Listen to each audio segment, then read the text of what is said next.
KIIT School of Rural Management, KIIT deemed to be university. We are honored to have with us an assembly of top leaders and professionals who have been contributing for the development of the agriculture and food sector. I, Kshitija, And I, Diksha, welcome all the esteemed guests, distinguished speakers, delegates, respected faculty members, and my dear friends to the 4th National Agribusiness Konclave of KIIT School of Rural Management.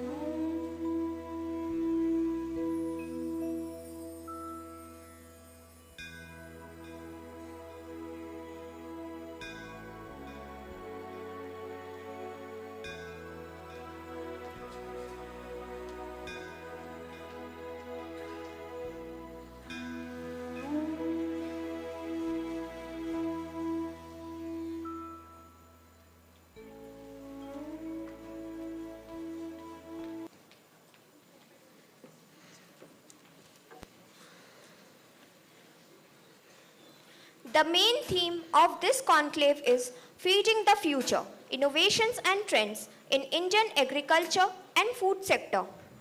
This Agribusiness Konclave provides a unique platform to bring together policymakers, researchers, industrial leaders, practitioners and students to discuss on issues, challenges and way forward on agriculture and food business with a focus on technology interventions. The conclave gives an excellent opportunity to inquisitive minds to interact with and get inspired by the industry leaders. in this part of the temple city, Bhubaneswar, we have two adjoining world-class deemed to be universities, Kalinga Institute of Industrial Training and Kalinga Institute of Social Sciences. These were founded by Professor Dr. Achyuta Samanta, Member of Parliament, Lok Sabha, a visionary leader, philanthropist, and a social entrepreneur, who has single-handedly ushered in an educational and social revolution on the strength of his ethical values.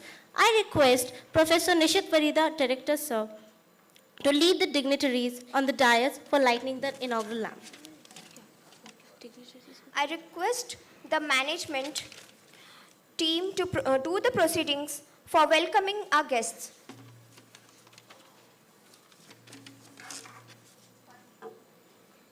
I request Professor Nishit Parida sir to present the bouquet to Anil Kumar sir.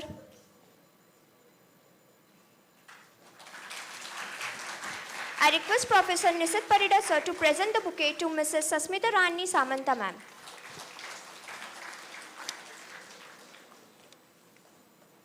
Professor Nishit Parida, Director, KIIT School of Rural Management, is having a rich industry experience of more than 22 years spread across agri input, FMCG, and financial services sector. He has worked in companies like UPL, Marico, ICICI Group, Bharti Group, and VNR. During his career, is having well-honed expertise in the areas of sales and marketing, business development, commodities management, and academics. He has done his BSc Agriculture from G.V. Pant University, Pantnagar, and PGDM from IIM Ahmedabad. I request Professor Nishit Parida sir to deliver the welcome address.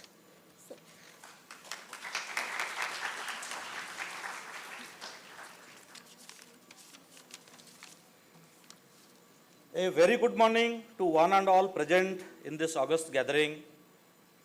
Honorable guests present on the dais, Professor Dr. Sasmita Samanta, Honorable Vice Chancellor, KIIT deemed to be University, Mr. Anil Kumar SG, Founder and CEO, Samunnati Financials, Professor Damodar Jena, Dean, School of Rural Management, and honorable guests of the dais, Mr. Sanjay Bist, Regional Director for Asia, ENJA ZN, Dr. Pradeep Kumar Kulkarni, National Head, Product Development, Adama India, Mr. GVS Naidu, Commercial Lead East for from Bayer Crop Science, Mr. Durgesh Chandra, Secretary General, Crop Life India, Dr. Binayak Raman Sharma, Director Marketing and Business Development, Savannah Seeds, Mr. Sisir Saxena, Business Head, Field Crops and Forages, South Asia,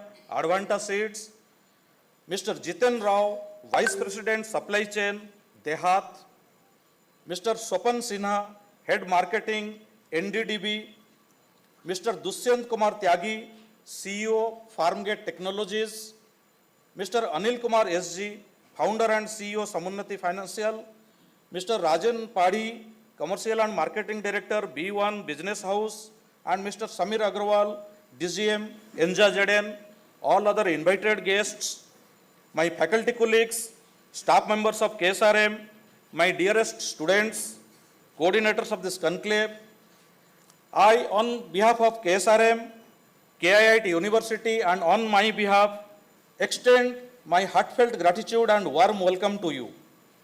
So today is a very auspicious day for us to have all of you together. So at the outset, let me take this opportunity to tell few words about KIIT deemed to be university. In fact, it was established in 1992 by our visionary founder, Dr. Achyuta Samanta, with only a capital of 5,012 students and one rented room. So from there, today it has grown to become one of the largest universities and highly acclaimed universities across the globe.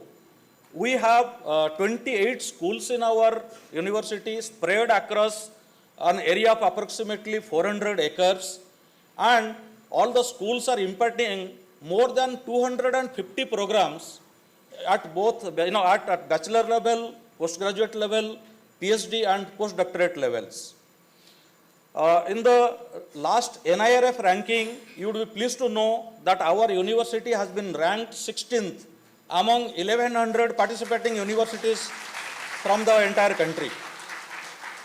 Not only we are nationally acclaimed, but yes, we have also internationally made our mark in the recent Times Higher Education World University Rankings. We have been ranked in the cohort 600 to 800 among 39,000 universities who participate from across the globe. Apart from that, we have been chosen as one of the 20 institutions of eminence, which include all the private and public sector institutes in the country. Our honorable founder, Professor Dr. Achyuta Samanta, has been not only a visionary educationist, but he is also a philanthropist and a social worker. So when he was setting up this university, side by side, he set up another institute specially for the poorest of the poor tribal children. That is known as Kalinga Institute of Social Sciences, which happens to be another university. And today, it is the largest tribal university in the entire world. So in KISS, there are currently 35,000 poorest of the poor tribal children who are getting education completely free of cost. It's a fully residential, fully free facility providing education to the tribal children under one roof. And apart from this KISS Bhubaneswar, we also have 10 satellite centers where another 10,000 tribal children are getting free education. Let me also talk about our school a little bit. In fact, our school was founded in the year 2006 with the vision of our founder to create professionals who would be involved in the outreach activities and would be serving the unserved population of India, which is primarily the rural population and the population which is engaged in agriculture.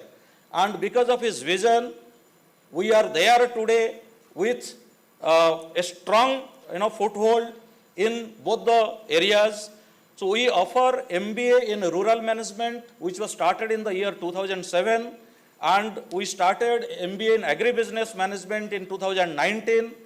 We also have another program, PG Diploma in Community Development, so which is primarily for the students from KSS. And apart from that, we also offer PhD program in different areas. So in fact, today's, if you look at our alumni, over the last 15 years, we have been able to produce alumni who have made us proud, who have taken possibly the work that Professor Achyuta Samanta wanted to do, and they have been able to make a mark for themselves. They have been able to also work as change agents in various spheres of their life in our country as well as in different parts of the globe. So our alumni today, they are working in different parts of the globe in senior function, senior level responsibilities, and including one of our alumni who is currently heading the World Food Program for Africa. About this conclave, the overall objective of this National Agribusiness Konclave 2023, which happens to be the fourth in the series, is to bring the business leaders, academicians, and students to a common platform and discourse on various challenges and way forward with special reference to innovations and trends in Indian agriculture and food sector. I wish that at the end of this conclave, we will all come to a logical conclusion on these issues. With this, once again, I extend my heartfelt gratitude and warm welcome to all of you. Thank you.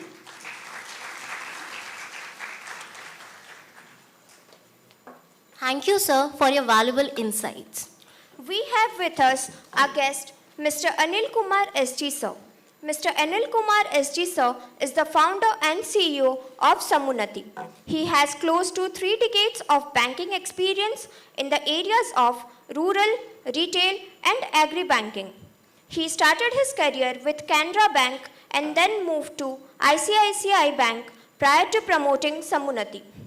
He has received awards, recognitions from several forums, including the Best Social Entrepreneur in the Global Social Entrepreneurship Program 2018.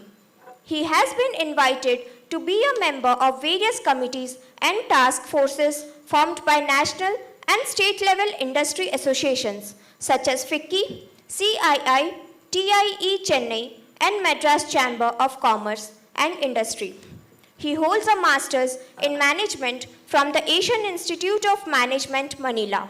He also holds a master's in business administration from Symbiosis Institute of Management, Pune, and a graduate degree in humanities from Osmania University, Hyderabad. Sir, we request you to address the gathering and set the context for the conclave.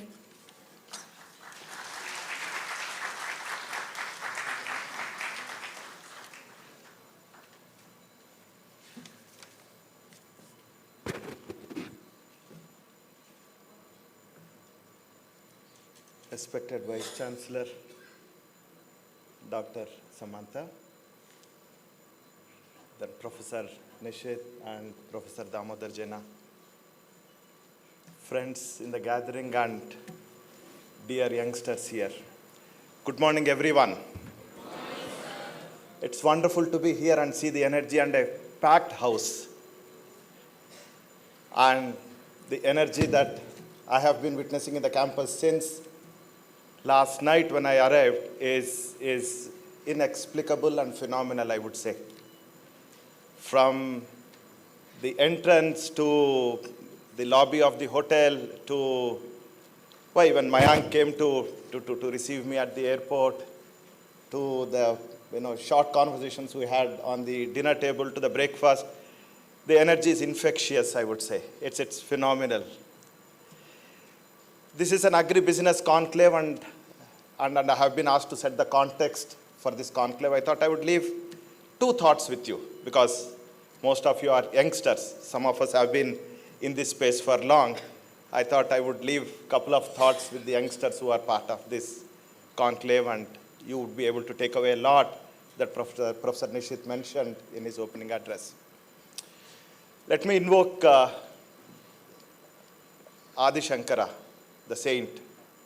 He said, three things coming together is durlabham, difficult, impossible. And in the context of his narrative, it is from the dimension of the spiritual upliftment and the human birth. And these things are, one, being born a human being. It's a rarity. That's one, durlabham. Second one is having this inquisitiveness as to why am I born as a human being? Why am I here? I'm sure all of us resonate, at least in this campus, that we are not born to earn, enjoy, and then kick the bucket. That's not why we are here. There is a purpose to this life, purpose to this existence, and we are seeing a manifestation of that here, right? The dedication and the sacrifice. So there is a larger purpose to human life. So having this inquisitiveness or having this thought that, hey, why am I here on this planet Earth, is the second difficulty or second impossibility, as Adi Shankara says. The third one is finding a guru or a guide or a master or a person who can inspire us to realize the purpose why we are here. So a combination of these three, being born as a human, having this question as to why am I here, and finding a guide or a master to guide on the path of realizing why we are here, is a very, very difficult combination. So if you contextualize that to the agriculture and agri-business, these three things are also very difficult that have come together, and these three things we have to be cognizant of, because we are living in a very, very special and unique time span, I would say, in our history. First and foremost, agriculture being in the forefront, being under limelight, and having the tailwinds, as they say, is the first difficulty. It's not easy. And not long ago, 2014, when Samunati started, when I said we are looking at dedicating Samunati to focus entirely on agriculture, and we are looking at lending for agriculture, it was a kind of an oxymoron, right? A paradoxical situation where lending only in agriculture, are you sure? Because the narrative at that point in time is agriculture is not something that is easy to crack, which is not easy even now, but there are ways to crack it, but that's the narrative. Come 2019-20, especially with the onset of COVID, all of us realized globally that agriculture is the lifeline for us. Food on the table and money in the bank account are not the same. You may have money in the bank account, but you may not have food on the table. You may still have food on the table without having a penny in the bank account, and people realize the importance of agriculture. And if you see the amount of spotlight and the tailwinds that agriculture has got after COVID is phenomenal. So that's one dimension. The second dimension is having an enabling environment. Because for any seed to germinate, grow, and bloom to be a large tree, you need the enabling environment, right? You have to create the soil and then nurture it and so on and so forth. So having an enabling environment is the second difficult thing to come about, and we are seeing now a plethora of business incubators. And I would rather hazard a guess that every large university now has an agri-business incubation unit, including yours, which is inspiring. So having an enabling environment to nurture an idea in agriculture is the second impossibility that has come together now. And the third most important enabler that has come together is the flow of private capital into agri-innovations and agri-startups, right? The amount of private capital that has flown in the last, I would say, 5-6 years is unprecedented.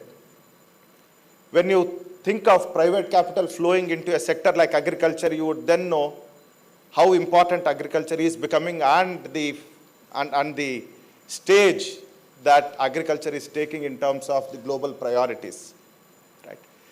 So when these three come together, that is agriculture being in the spotlight, second is having an enabling environment, and third one being flow of private capital, these three are nothing less than the Durlabhams that Adi Shankar has said. And you as youngsters now have to make the most of the enabling environment. As they say, make the hay when the sun shines. The sun is shining now. How do we make the hay? How do you leverage these unprecedented enabling times? And you see that happening in a lot of agri startups and the entrepreneurial energy in the agriculture. Most of you are youngsters. The reason why I'm sharing this is, if you are looking at getting into something to solve a large problem, the time is now. Don't chicken out.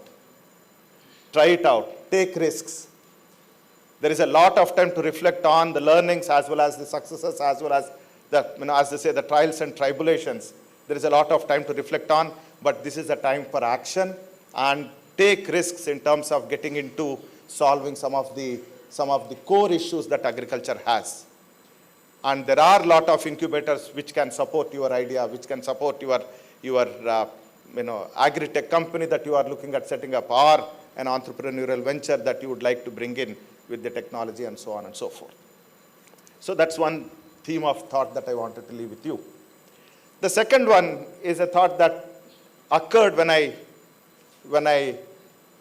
entered the campus. This is my second time in the campus, by the way. I had indeed visited KISS also, the campus, and after that I watched the Jungle Cry as a movie, and then this is the second time that I'm in the campus. There is one concept called obliquity. Youngsters, I would suggest make a note of it. OBLIQUITY,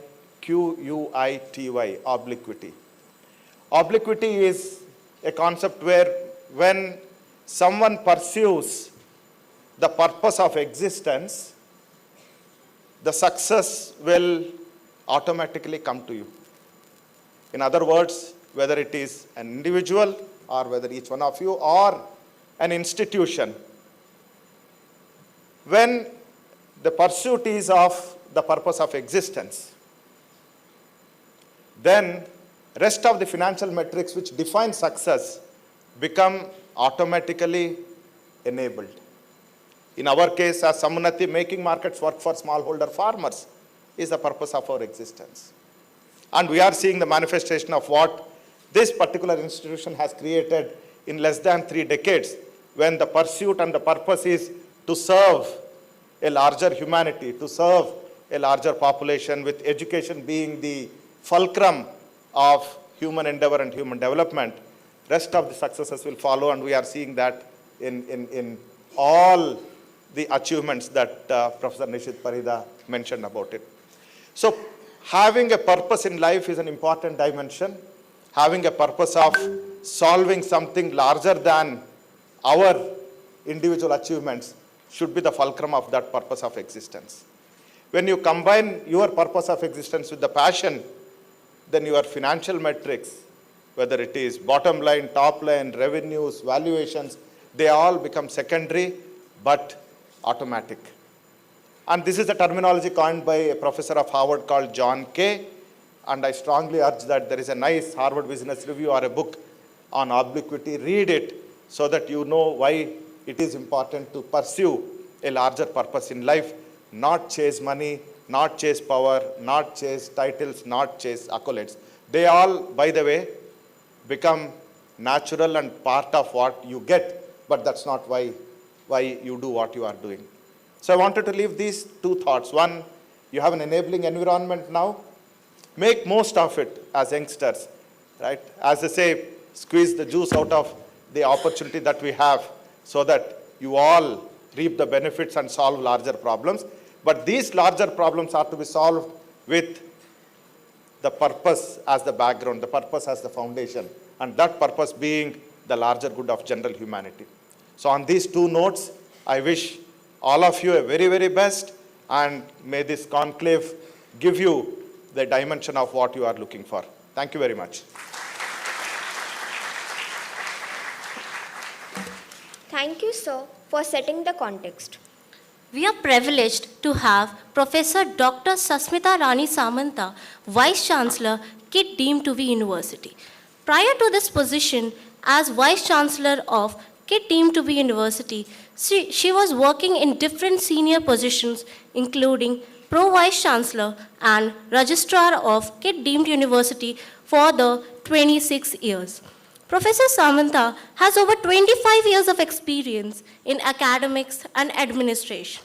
She has done her PhD in management, a Stanford lead alumna and Stanford distinguished scholar from Stanford University, USA, and a fellow of the Royal Society of Arts, FRSA, UK, and a fellow of the Computer Society of India, FCSI, India. She has been trained in leadership from the University of Nebraska, Omaha, UNO, USA, and CSC Leaders Program. Common Purpose Charitable Trust, UK. Ma'am, we request you to please address.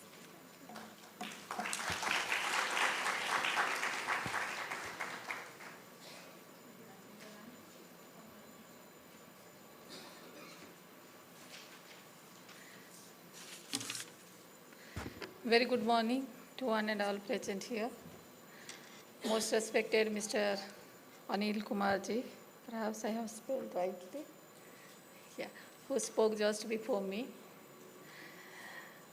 Our own Director of Rural Management, Professor Parida, your Dean of Rural Management, Professor Jena, all the invited guests, dignitaries, speakers, faculties and students present here.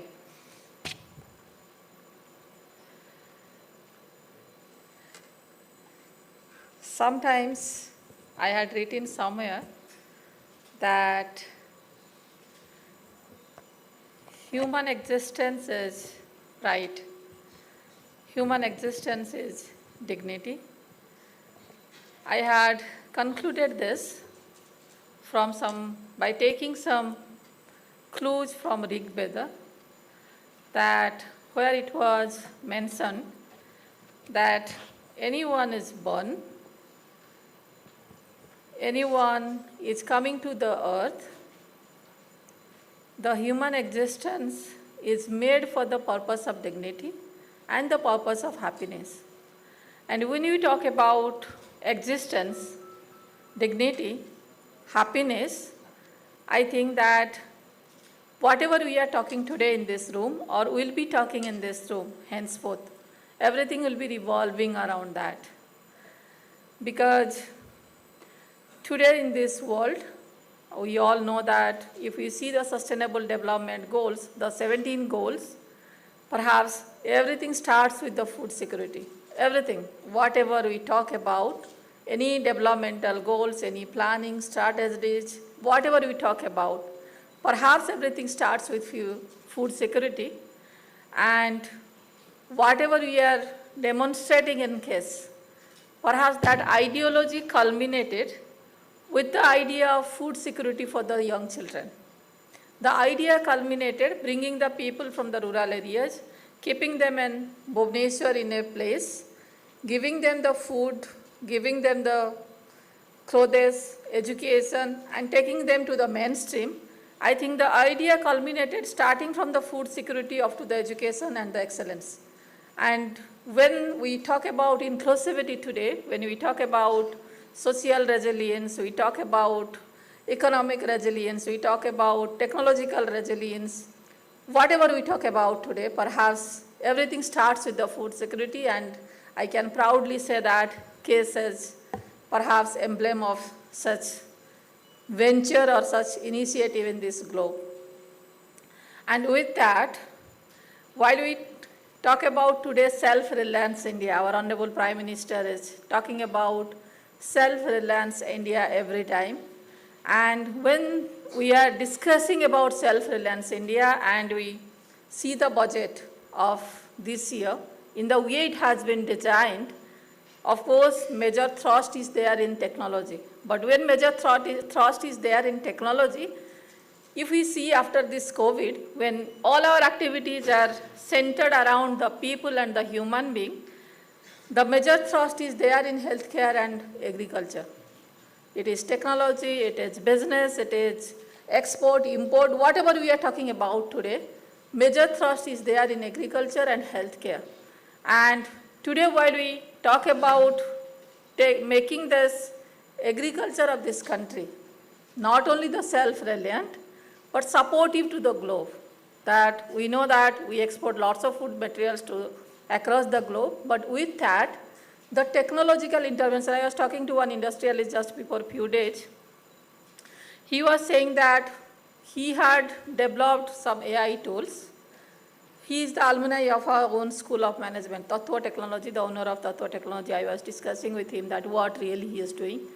And you know that he is one of the good entrepreneur among all the alumni. He has recruited around 3,500 IT people in his company. So he's working on a venture with government of Odisha that how application of AI and IoT can develop the yielding capabilities of the earth, and it will facilitate the farmers not only for taking their products to the people, but facilitating them to increase their profitability and increasing the accessibility of the world to that product. So on that they are working, and they have, I can say that, designed a very good product and working since last 5-6 years, and it's performing very well. When we talk about technology, I think, but the clean vision, the clear vision first is the basic. When we talk about today technology, we all know that from the excellence or from the whatever we are thinking the vision, but we are coming back to basic, that is the human being, existence, food, health, shelter, everything revolving around that. So while we are talking about today the self-reliance India, I think agribusiness is the major component there itself. And I think all of you being the students of agribusiness and different self-reliant models available with you in this campus of KIIT and KS. In the campuses of KIIT and KS, I can see that you can take lots of clues from there and from the state and the national initiatives also. As I gave the example of Tattva Technology, maybe many more examples are there existing here. I was discussing with somebody, those who are working in mining sector also, whatever they are doing in mining sector, the rehabilitation activities, that also starts with, we know that also starts with the food security, what they are doing with that. So when that buzz is there, that if we are going to make this country, the developed country in few years, as always lots of energies and forces are there from all over the world, and we see that today because of demographic dividend or maybe because of the energy among our youngsters, the whole world is looking towards us in a different way. Whole world is talking about this country in a different way in last 5 years. Maybe COVID had lots of bad impact, but this country has reached at a level during that time that whole world is looking towards us in a different way. They are saying that this is the place of knowledge, this is the place of peace, this is the place of patience, this is the place of development. So all those adjectives have come to us naturally after this COVID, and whole world is planning that and looking towards us that how the models are being developed in this country, having the largest population for the globe, for the humanity. So you being in the agribusiness sector and shouldering the basic responsibility of the society, that you will be working towards food security, you will be working towards inclusivity, you will be working towards development of the humanity I can say that humanity as a whole. I think all the students present here will be taking it as a good spirit, and many experts are here. They must be having lots of data with them. Many researchers are here. They must have lots of information with them that how this business is going forward. Though I know a little bit, I don't want to venture into that because experts will be talking about all those things. So the students present here, I wish that all of you get lots of clues from the deliberation, the whole day deliberation of today's, and get success in your life. In KIIT University campus, we only expect that the basic objective of our honorable founder, that contributing for the development of the humanity. When he says that contributing for the development of the humanity, It starts with food, ends with excellence. We say that in this campus. I hope that your journey through these conferences, through your courses in this campus be enjoyable, successful, and all the best to each one of you. Thank you. Thank you, ma'am, for your valuable insights.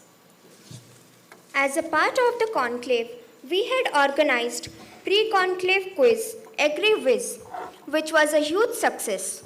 More than 4,000 students from reputed educational institutions from 18 different states across the country participated in the online quiz held on 9th of September 2023. So here we have the winners.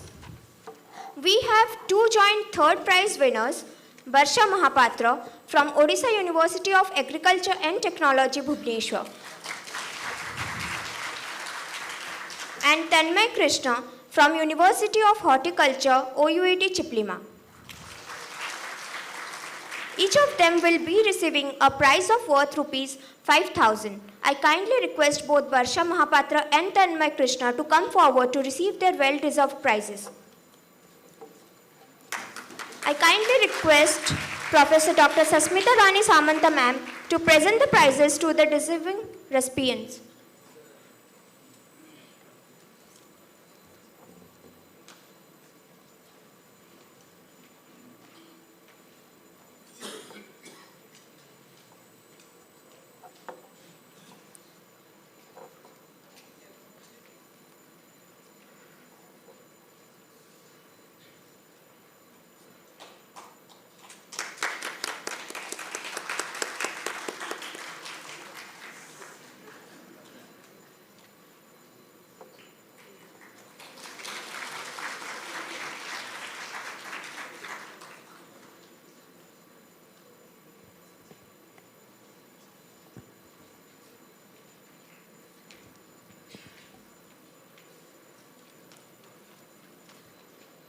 Thank you, ma'am. Thank you, sir.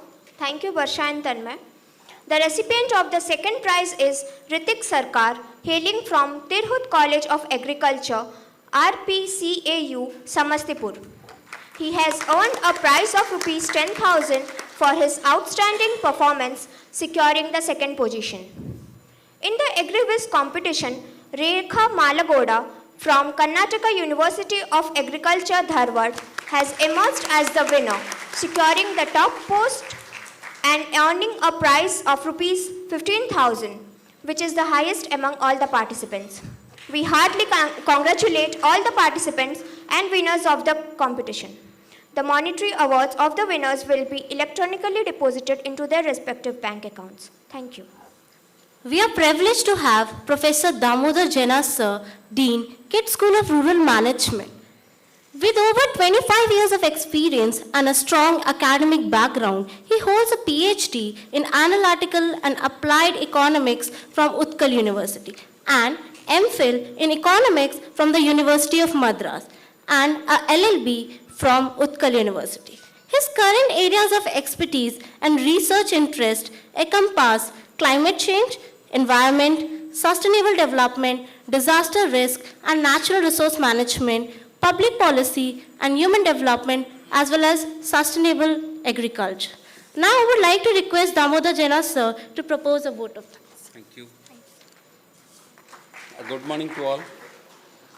It is my privilege to offer a word of thanks to all the dignitaries on the dais, of the dais, and the people, those who are not even in this hall, even supporting outside.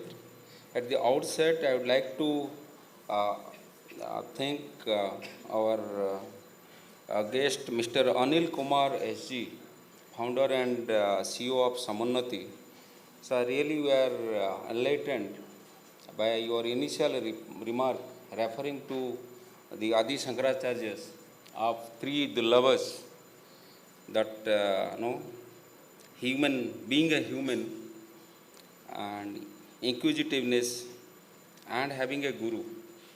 And this is already said, but linking this with the agriculture and agribusiness sector is really enlightening to all of us here.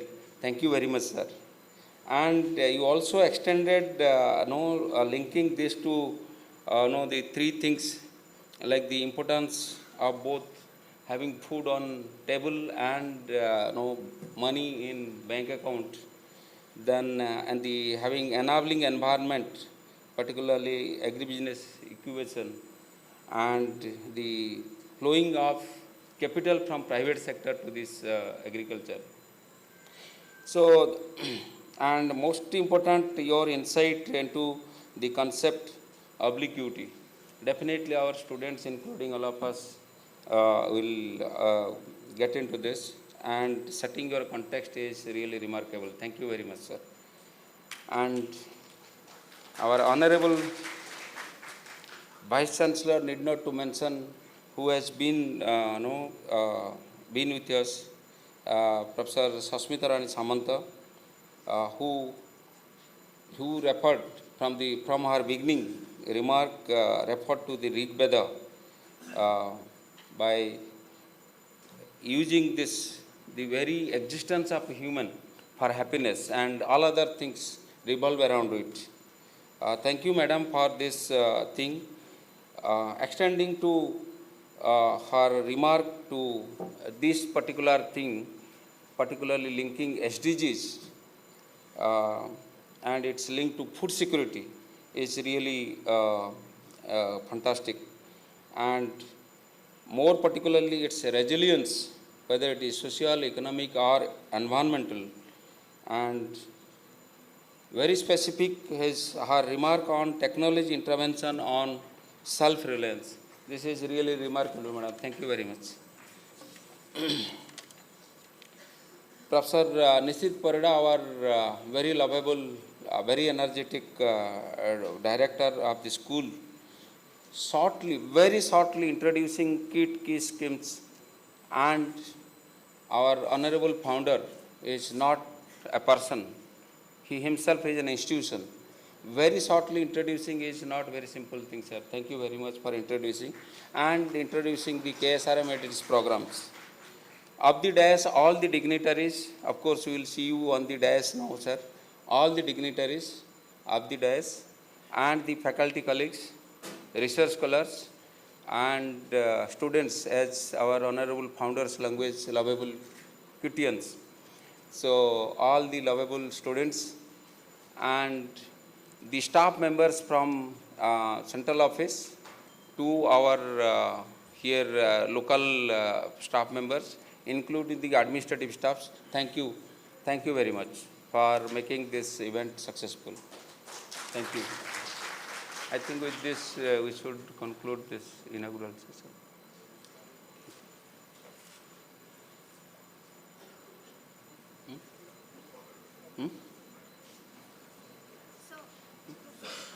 Group photo. Yes.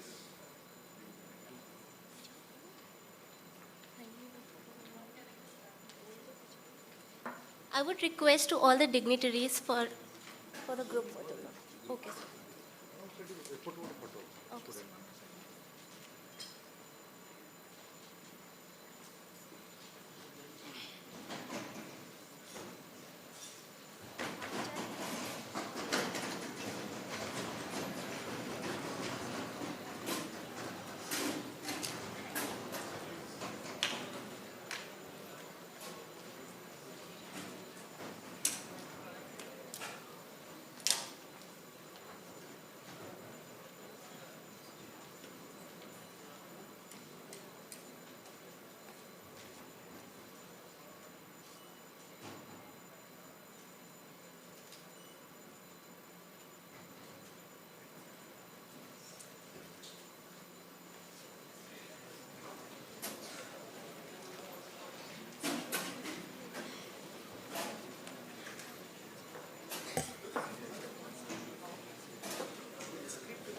No, sir, it's not.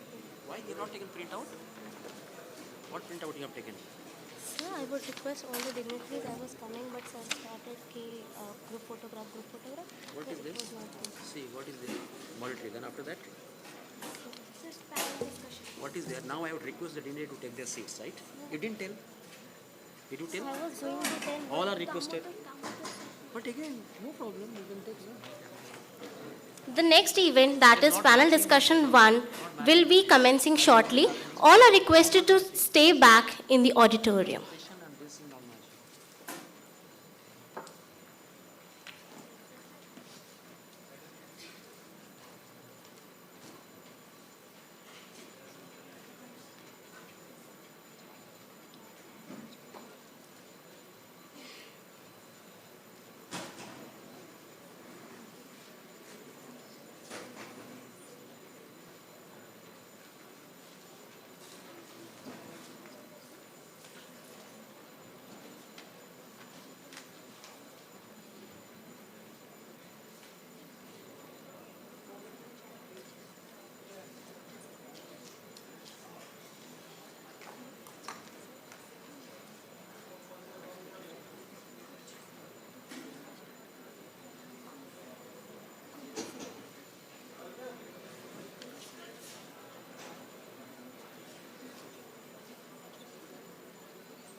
All the students are requested to please stay back in the auditorium.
And I, Payal, welcome all the panel members for 4th National Agribusiness Konclave of KIIT School of Rural Management. Today's conclave comprises 2 panel discussions. We will now start with the first panel discussion.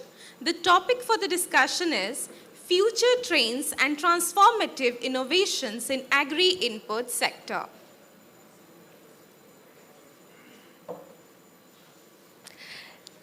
now I would like to welcome our first panelist, Mr. Sanjay Vist, who is Regional Director of Asia, NSASADN. I request Sanjay sir to kindly take his seat on the dais.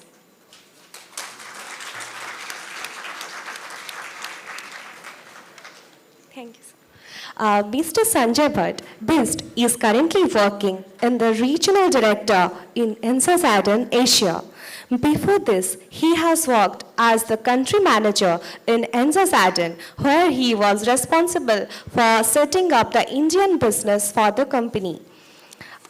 He is an experienced regional head with a demonstrated history of working in agriculture input sector, skilled in business planning, strategy, retail biotechnology, market research, and product development. Prior to joining NSASADN, he has worked in Bayer Crop Sciences and has worked in various capacities in sales, marketing, and business development. He has done his MBA in marketing from Pune University and is a graduate in agriculture from JNKVV. Thank you, sir. Our next panelist is Dr. Pradeep Kumar Kulkarni, National Head, Product Development, Adama. I request Pradeep sir to kindly take his seat on the dais.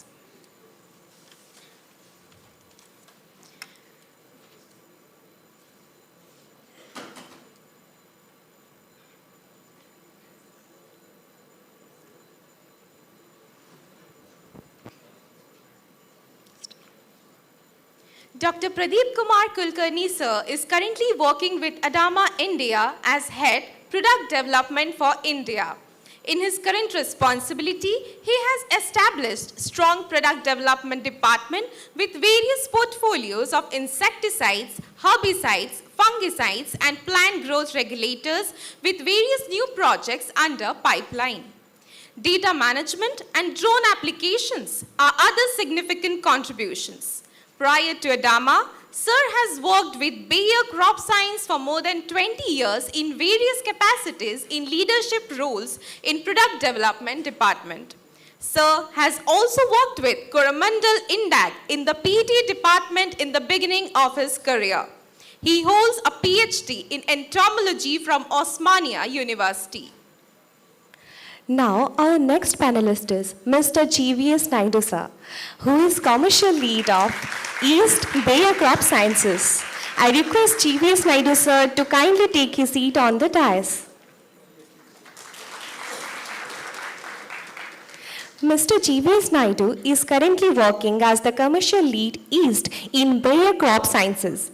During his long career in Bayer spanning more than 26 years, he has worked in various capacities in different functions and has experience in handling business in India and Asia Pacific region.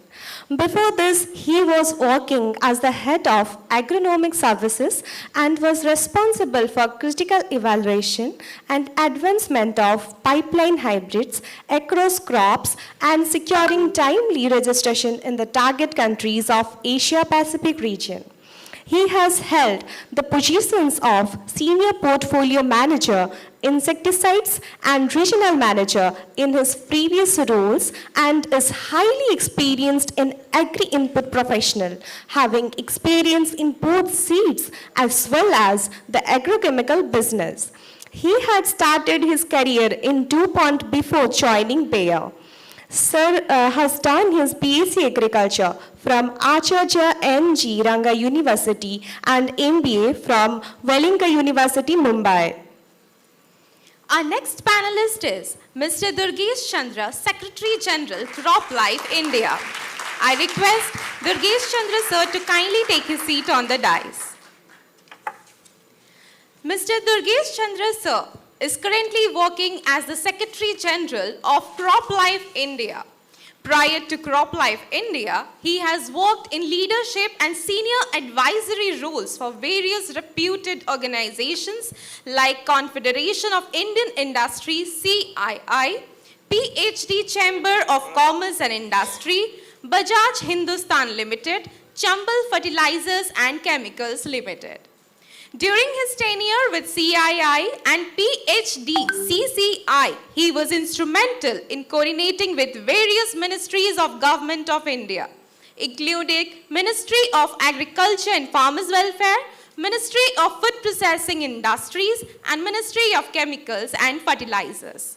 Sir has more than 27 years of experience specializing in agribusiness and food, covering areas such as public policy, large-scale multi-stakeholder participatory programs, innovative public-private partnership initiatives, and judicial procedures and interventions.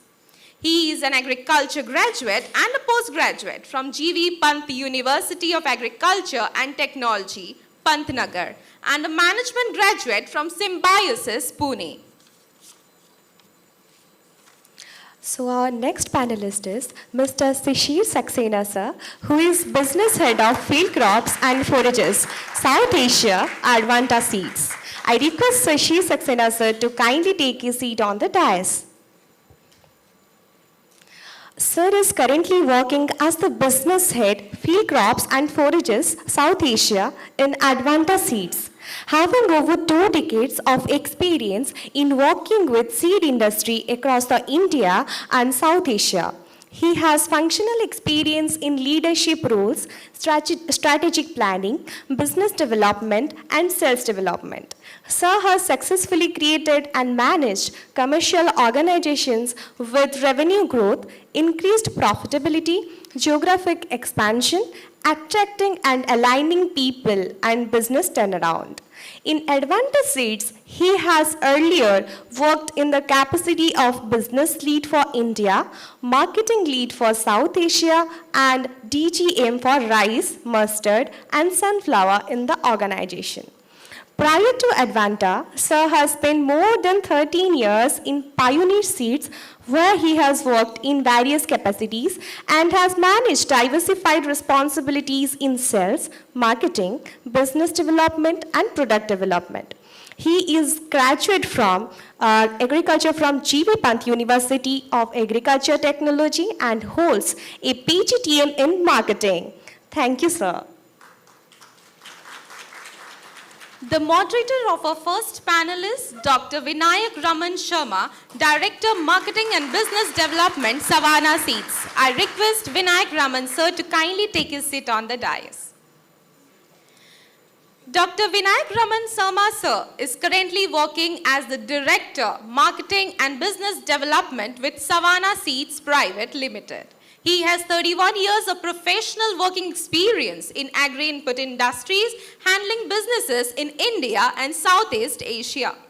Sir has earlier worked with Seedworks, Advanta, Bioseeds, Corteva, and Bayer in various capacities building teams and businesses. He has been twice recognized as one of the best rural marketing professionals in India by World Marketing Congress. He is a graduate in agriculture and has done his master's and doctorate in business management. Now, I would like to request Professor Sukumar Das to present the bouquet to the panelists. Please, sir.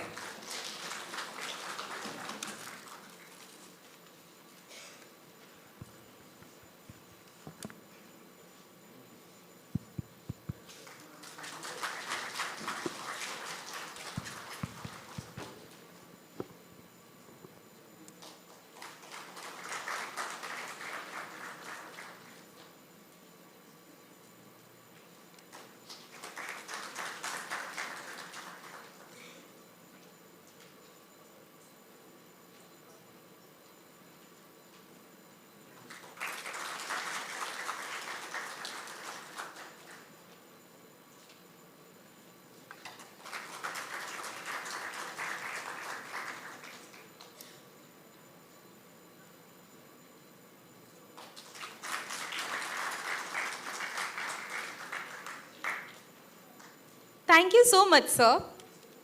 Now I would like to request Vinayak Raman sir to kindly take over the session. Please, sir.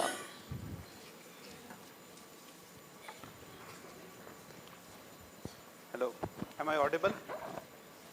Audible in the back? Great, thank you so much. So before starting, I'd like to quote a few lines written by one of our India's leading poet, Ramdhari Singh Dinkar, who also belongs to the eastern part of country. जेठ हो के पूस हमारे कृषकों को आराम नहीं है, छूटे कभी संग बैलों का ऐसा कोई याम नहीं है, मुख में जीव शक्ति भुजा में जीवन में सुख का नाम नहीं है, वसन कहाँ सूखी रोटी मिलती दोनों शाम नहीं है, बैलों के ये बंधु वर्ष भर क्या जाने कैसे जीते हैं, बंधी जीव आंखें विषम गम खा शायद आंसू पीते हैं. So, good morning everyone. My eminent panelists, other industry friends, colleagues, students and faculty, Dr. Nishir and other faculty members of this great institute. Why I quoted this line? These lines has a deep meaning with our today's panel discussion. These lines were written somewhere in 60s, late 60s or early 70s. And that was the situation at that time of in our agriculture or our farmer, which the poet has quoted in his words. And we have traveled a distance. There was a green revolution, which has taken our agriculture to a certain height. Then we had a liberalization by government of India and allowing, technology and the players with leading technologies to enter in our country. That has led to the next levels. And then we saw all of a sudden, post 2000, there was a big, technology explosion which has happened. So all the thought process, like agriculture will be typical, dealing with the implements, dealing with the soil, dealing with the seeds or dealing with some of these things has actually gone away. You talk of anything, it is all involved in agriculture. So all this, the journey, the duration of this period, the agri inputs has played a key role in bringing agriculture to the next level. Whether it is fertilizer, whether it is seeds, or it is agrochemicals, plant nutrition, growth promoters, talk of anything. So today, as a panel, we would like to discuss how agri inputs can take all this to the next level. So the topic of our discussion is as future trends and transformative innovation in agriculture sector. So today, India is a different India. We are largest producers of crops like milk, or crops like pulses, milk, fruits. We are second largest producer of cotton, rice, and many other crops. Agriculture is all the way important, contributing to GDP still around 20%. So this will remain very important. My friend, Anil ji, and your Vice Chancellor, Honorable Professor Samantha, so she was also highlighting agriculture, everything starts with, the food security, which ultimately leads to agriculture. In COVID times, you all would have seen, come what may, food was required. We survived without everything. Even if you have, you are not ordering any luxurious things, you were not getting those things in those days. But the food was one thing which was must to be, at every place with everybody. So with this, I'll just take now few of the things which can lead to future, the facts which can relate to our topic. The smartphone penetration, I was just reading the data which I have noted down. In 2022, the total sales of smartphones were 122 million in the country. Out of that, 35 to 40% purchase happened in rural area. The internet services, you will be surprised to know, we all feel that it is more of a urban kind of, phenomena or urban kind of play which we have. There are 759 million users as per a study in 2022 in India. Out of that, 399 million users are in rural, and urban users are less than rural users, they are around 360. So, which means that internet reach has greatly, increased into the rural segments. Precision agriculture is something we should talk, but we also have some of the challenges which my co-panelist will certainly highlight. The one is fragmentation of lands, how we will address that. Biotechnology and GM crops, where these are some of the sensitivities are around the topic, but at the same time some are the realities which we have to accept, and how to overcome we certainly need to find out. We need to discuss with the regulators, with the NGOs, with the people, and we need to find those ways. Then climate smart rice. So to start the discussion, we have picked some areas which can really be of utmost important while we are talking about transformative and innovations for the agriculture. My first colleague on the right side, Shishir Saxena. So we worked together, for quite long in some of the organization. I know his forte into marketing. So Shishir, while we are taking this topic, I feel digitization and social media reach is the first most thing which we see. Still agriculture is a little far if you compare the other industries. So how do you see these two areas in the coming time with the reach of internet, with the penetration of smartphones? So how the agri input industry can leverage these areas to make it, much more reachable to the consumer, and how this can help the further innovation? Okay. So thank you very much, and welcome you all students. I'll tell my experience here also, but before that, Vinayakji, I want to put some data in front of all of the students. Right now, India's internet penetration means, if you see all India level, it is 56%, and at rural level, it is 40%. So 40% is not less, but yes, it is increasing. And to your surprise, as you rightly said, that internet penetration in rural India is actually growing at a hopping 200% rate since 2015, which is a very speed at which it is growing. So you can clearly imagine that how the rural India is also participating in Digital India initiatives or Digital India dream which our country is having.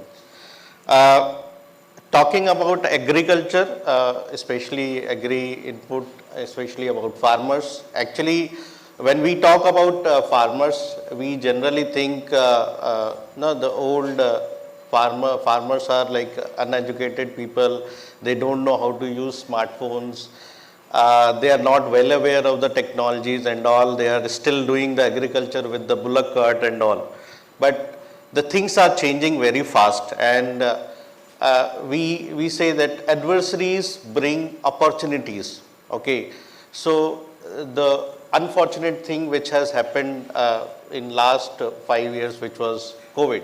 We all know, we all were sitting at home and we were discussing, we were looking at the TV channels, we were watching the news channels. That brings the opportunity that everybody was actually trying to overcome the challenges which were coming in front of all of us. And we were also in that way, because we wanted to connect with our customers, we wanted to connect with our farmers. And when we started exploring this, to our surprise, it was the amount of encouragement which we get from the farmers, from our customers, the kind of engagement we started getting it from the farmers was tremendous, whether it is at platforms like Zoom and all, where we used to conduct many farmer meetings and all.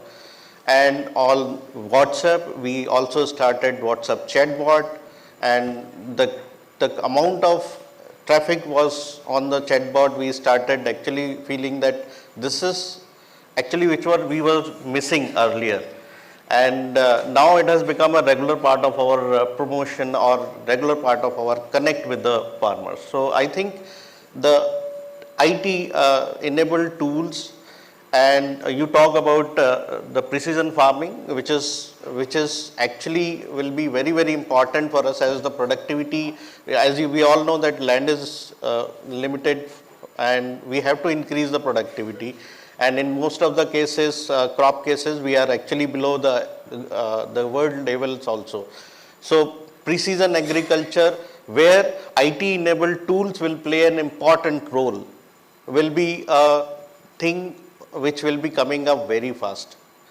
Farmer will come to know that each plant is having its own contribution in the overall yield of the acre, of the plot. So he has to nurture that, and he has to actually not take care that he should get the required yield from his field. So I think the IT will definitely play an important role. Farmers are moving ahead towards that, and the initiatives even the government have taken. Recently there was a news that government is initiating a program where they will be pushing the telecommunication operators to provide more 4G network in the areas, in the villages where the network is not available, 2G or 3G is only available. So this will definitely again will push the internet revolution in the rural India. I think so. Yeah. One point, maybe I will touch on this. So this is really a very interesting topic. Like you have the smallholder farmers in Asia Pacific region, especially in India. Especially if you come to the east, there are a lot of smallholder farmers, a lot of rural villages. How this digitalization is going to change the farmer income? It's ultimately farmer required the income. If you take the two pain points of the farmer is advisory. What we have studied, the agronomy or the crop protection or the nutrient management in our BS agriculture or the management. But how many farmers we are able to convey physically? It's not possible. So it takes so many years, thousands of the manpower is required to really place on the ground to reach these farmers. So during the COVID, especially I can give you the experience of the buyer. The first time we have tested virtual crop tours. We are doing the R&D trials, market development trials, or some of the demonstrations for the farmers. But before the COVID, we used to showcase those results through physically. But the big question in front of the companies, how can we evaluate these products and showcase to the farmers? Then we have tested like Zoom and Microsoft Teams, all those things, how to connect with the farmers, how to send the link. That is actually genesis of this digitalization starts. Then the companies are now realizing how can we balance between the manpower and the digital to reach to the more number of farmers. So going forward, what we are expecting from you students, like technology, like disruptions, virtual tours, we are seeing that when construction industry you can able to visualize your house, how it is look like. You are going into the entire house of 20 acres. But how the farmer can travel into the field virtually to manage his field. So whole technology need to go into that direction going forward. It will take time, but this is what I foresee going forward. Now, both of you have touched a very important point. See, COVID actually has, I would say it has pushed us to bring digitization 5 years ahead. What we were seeing will happen towards 28 or 2030 is actually happened in 20 or 2021. That's one point. The another point which GVS has highlighted is very important. One is multiplying the reaching number of customers. The second is in terms of still there is lot of room and scope for the virtual interaction which can happen with number of farmers. Increasingly, you cannot put resources all the way at every location. Now, taking this topic ahead, there is another interesting area while this is one part. Another part, we have an expert who has worked on robotics, which is also, in future will be a big game changer or a trend which is bound to come in agriculture space as well. So robotics, or we talk about the drones and also the chemigation, we have lot of experience with us. Dr. Pradeep, so how would you see, these areas can set the trends in the future? Just speak. Hello. Hello. No. Just speak. Hello. It's not working. Okay.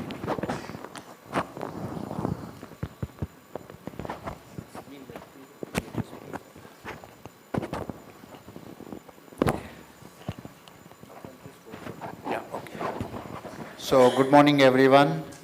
Thanks for the opportunity to express ourselves. So I believe that as a student of product development, so I have seen many developments happening. So right from, if you take as a crop protection man, right from the beginning, as Dr. Vinayak was asking regarding how things are moving with regard to drone and chemigation and the other technology relevant to crop protection. I can assure you that for you students, you have ample opportunity to take this forward by yourself, because my little experience with regard to this technology, these are still, I believe, in a very nascent stage. So this AgTech is really bound to explode in the coming years, and it is very essential that whatever the work which is happening, which we are doing at present level, need to be taken it forward. For example, let us start giving a thought regarding the drone applications. Drone, thanks to the government who really expedited the usage of drone in crop protection. So that is very welcome and very thankful. And when I started work with the very early stage, when I was in Bayer, we started with very small things like a nozzle, what type of nozzle, how much capacity of a drone should be, what should be the height of application, and what should be the wind speed, this and for which crop, how much should be water we need to use, what is the water, because the capacity of drones were ranging at that time from 25 liters to 20 liters, 10 liters. So it was a very confusing state when we started earlier, but over a period of time, there is a lot of research has happened across. I'm lucky that I was part of this development program. And drone going forward, of course, presently there is a insecticide and fungicide usage is coming into play. And then looking forward, hopefully, I think herbicides also will be allowed to be application, because that is also another important tool to be part of overall crop protection. Now, why is drone so important? Why we are talking now so important? Because drone brings lot of importance from safety point of view. Believe me, because you know very well how our farmers, they apply with knapsack sprayers, and of course starting with the knapsack sprayer with this handheld. Now of course there is an improvement with motorized sprayer, but still, so there is a lot of exposure which a farmer takes up because during the application. So this safety aspect we can minimize as low as possible with the drone technology. So this is one of the biggest benefit which we can bring about with the drone. The other important thing is precision, as we are talking about precision, how much quantity of a chemical which we have been tested by the researcher and how much quantity of pesticide application has to be done precisely, how much water volume should be used, can be taken up with the drone. So that is another beauty of drone application. So we can minimize, so we are always talking about environmental safety, precise use, specified quantity of crop protection molecule, because environment, we say that we are giving a lot of importance on the environmental safety. So we don't want it to misuse any additional, we don't want it to use the excess crop protection chemicals. Precise use of crop protection is a very important aspect in drone applications. So this, of course, this is one of the part of the crop protection application, but there are multiple uses of drones. In future, you can still work on how much, if a farmer is working on a particular field, in his own field, he can see what is the pest level, what is the disease level which he has, whether he need to spray or he need not spray. As we move forward, slowly, there will be lot of development. Of course, you are the front bearers. You can work on this. How much, now, of course, presently, as a expense part of PU, it may be little expensive comparatively to other traditional applications. But I'm sure definitely you people will work on this and try to bring down the cost, because government is also giving a lot of subsidies. So there will be a lot of emphasis on this, and then hopefully a day comes, but every farmer will be able to buy and use drones. And of course, already it has started. Many mid to large farmers, they are buying and trying to use, but still, so it should be accessible, and maybe in future it will become a more common practice which will help. Another important aspect in terms of chemigation part. So this is also another segment which is very, very interesting, and why it is so important going forward. So drone, of course, it is more an aerial type of application, but chemigation is a very unique and then very safe method of application, as you know very well. So there is water resources is depleting day by day, and water usage is conservation is very, very essential. So we don't want it to waste water. So in this context, drip irrigation is playing a very important role, and there is a lot of subsidies in different states, and drip irrigation is slowly catching up. Even there is a lot of work is going on in the rice also. Can you imagine rice with the drip irrigation? Is unbelievable. So there will be a cultivation where, so rice will be cultivated with the drip, so that we minimize use. Now how this in context with chemication relates?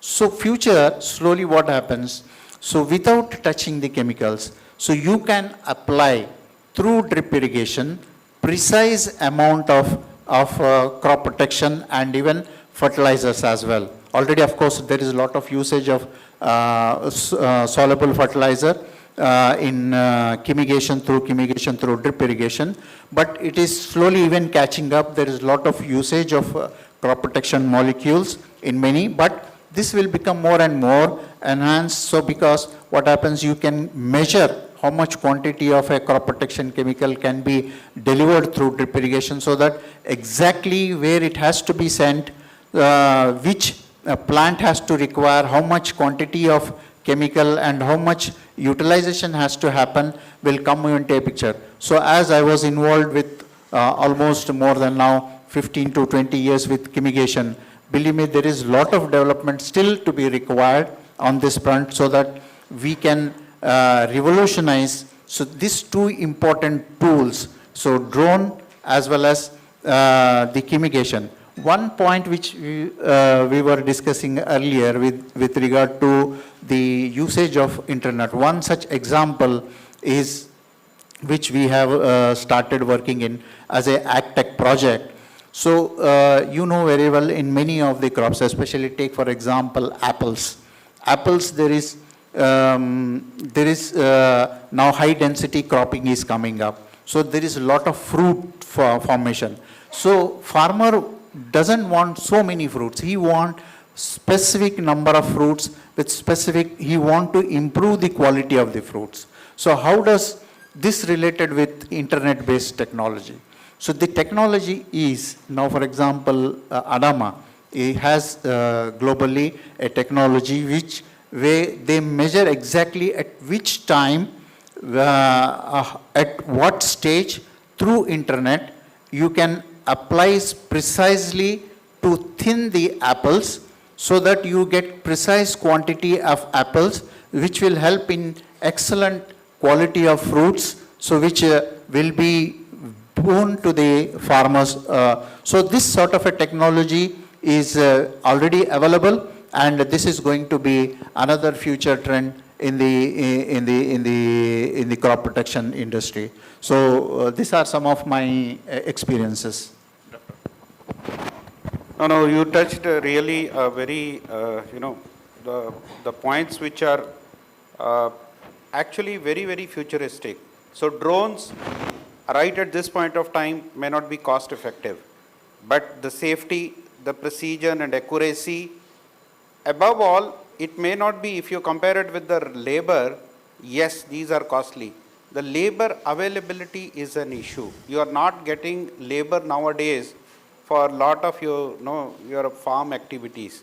So that's where drones will be helpful. And chemigation, please note down, student, it's a very, very new word for all of you. I don't think how many of you would have heard of it.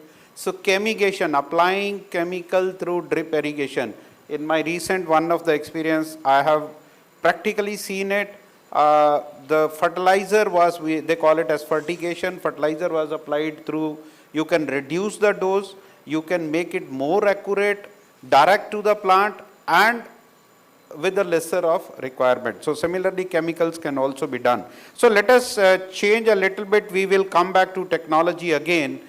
One of the more game changer, because agri input industries in India is typically so far, I would say 15 years or 20 years ago, was running on two-tier system. So there has to be a channel which is in between the supplier and the farmer, who actually take the product from the supplier to the farmer.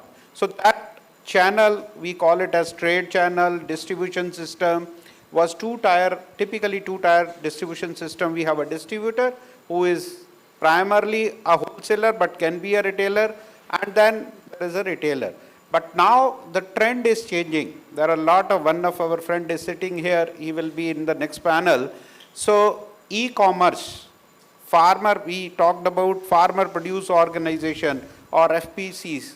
So how these are going to play a very, very important role in setting the futuristic trends of reaching the supplies to the farmers. So one of our expert, GVS, he has very extensive experience. Right now the kind of, the number of molecules or the kind of business he is handling, maybe hundreds of distributors which he is handling. Plus he has a good experience of, of handling this e-commerce channels as well. So GVS, what are your takes on how the e-commerce in a futuristic trend will be helpful to make it easy to reach the farmer? Also the FPOs, how these are, because government has set a target of having 10,000 FPOs. They set a certain deadline also. We know there are failures, but there are highly successes also. Yeah. So how do you take and how do you see this will be going forward, changing the trend? So it's a very interesting subject. I don't see the e-commerce is related to some kind of even you see the e-commerce importance or the popularity, even our own lives in the COVID time. How much before COVID we used to have the physical experience and how much we have taken in the COVID time through e-commerce platforms, how much we have procured the so much stuff. It's increased multifold growth. So coming to the agri sector, For last 25 years, I was in sales, marketing and also blah, blah, blah, some of the sectors.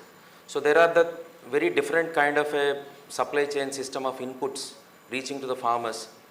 The company, distributor, dealer and farmer.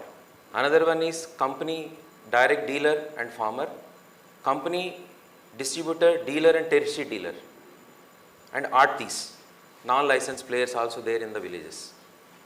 So when a product is moving from source to the consumer, obviously there are loading so many costs in that.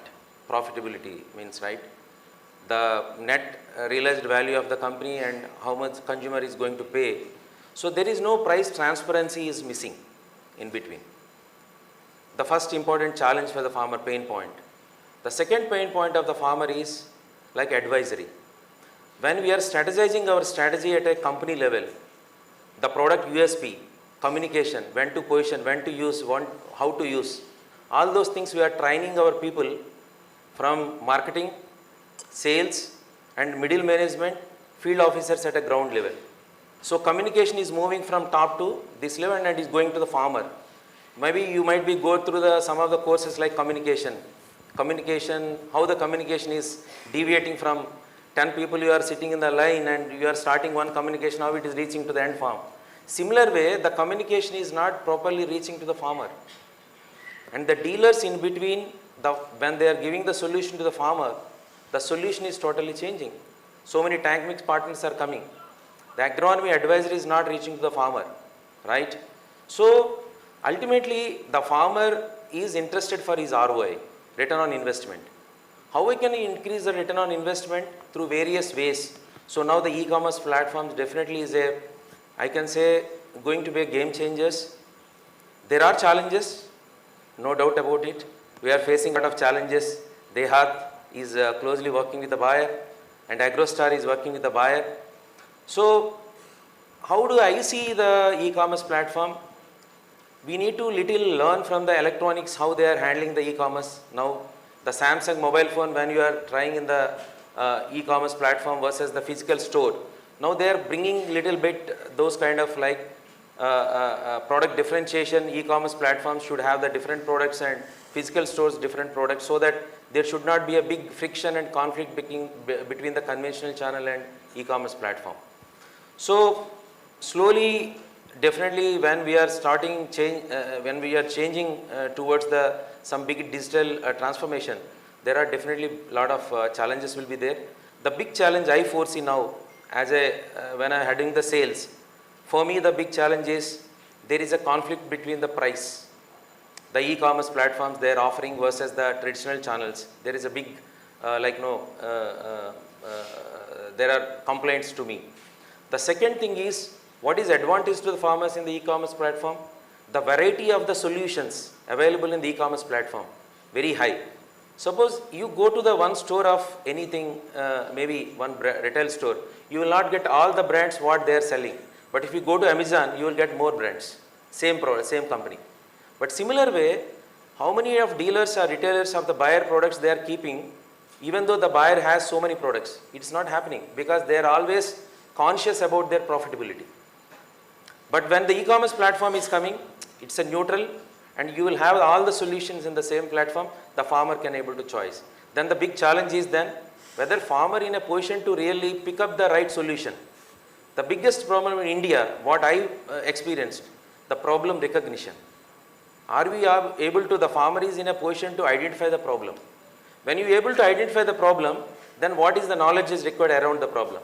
Then what is the solution, where the solution is available. So all these things, one-stop solution, the e-commerce platforms not evolved till now.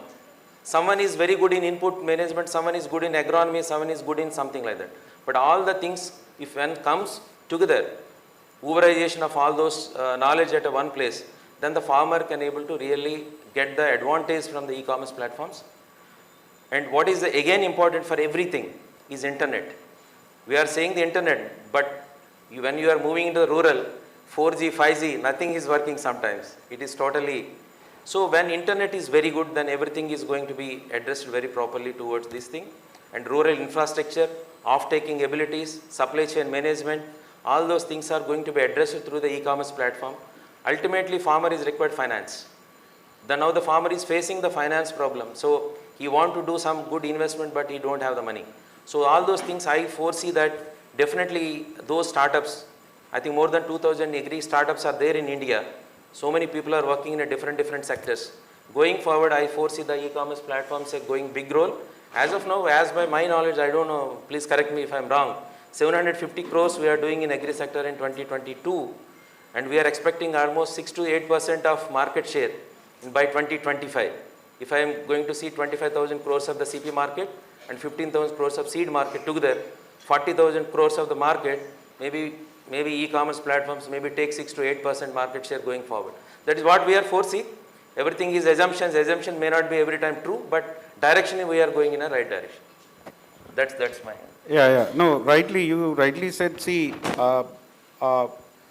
it's not the product, but the solutions which can really create the difference. That's the one approach which we have seen the e-commerce channels are focusing, but still it's an initial stage, so there are some integrations which are happening. So those are too early, but I mean going ahead once you have. So farmer would also be looking at solutions. So why should, if farmer can order a shirt, FMCG product, grocery on the e-commerce platform, why can't he order seed, pesticide, other agri inputs on the e-commerce platform? Now going back to technology, so there are two more areas which can be the future trend setters. So one is biotech, the other is a little sensitive topic, GM crops, genetically modified crops. One of our panelists, Sanjay Bisht, has quite a big experience, though he is right now into vegetable, but there he has the exposure of biotechnology. But previously he has worked a lot on GM crops also. So since he was agronomist, he was part of market development also. So he has a very close and sound knowledge. So Sanjay, going ahead, so how do you see, biotechnology and GM crops, or with your previous experience, you can relate that also, how this can be, leading the future trends? Thanks, Vinayak. Am I audible? No, yours is no. Oh, this mic is also not working? Yeah, it's working. Good, now working. Keep it little ahead, Sanjay. Closer. Okay. Thank you, Vinayak. Have to start with saying thanks to everyone in this hall for attending today's conclave. Really thanks. And before starting my presentation, a small story about me. I joined industry almost 25 years back in one agrochemical company, worked there, and then switched to another company. Before joining ENZA, where I am working right now, I was working for Bayer Crop Science, and a lot of colleagues in panel, we have worked together, we have worked in same profile. So we have a good connection since from those days. So in Bayer, when I got offer in ENZA, the big dilemma question was whether to leave Bayer or not. I have no confusion that I have to join ENZA. I got a very beautiful opportunity where I have to build up a company from scratch, absolutely from zero. And when you work for a startup, you always have a highest quality of premium experience. And I was very excited to do that, but then the other side was Bayer, where I was working for almost a decade, a beautiful team developed. I was heading a function, enjoying, and Bayer is a beautiful company for work-life balance. But then I decided to join ENZA. I joined ENZA as a general manager, then rose as a regional director for South Asia, and this year I become regional director for Asia. So the learning for me and now for you also is wake up, smell the coffee, move out of your comfort zone, take the new challenges, build your dream, and that is only the way to go, right? So now I come to topic, future trend and transformative innovation in agriculture input sector. I am touching base biotech and GM, because when I have seen the panel, I saw everyone is from commerce. So I thought someone has to pick up something which is not commerce, more research based, but I am not scientist. This is a topic for scientists or researchers or breeders.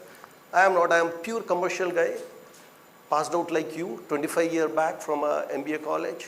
after doing my agriculture graduation, but I still picked up this topic because this topic is so much influencing in today's world that after 20-25 years we'll see a lot of changes because of biotech and GM.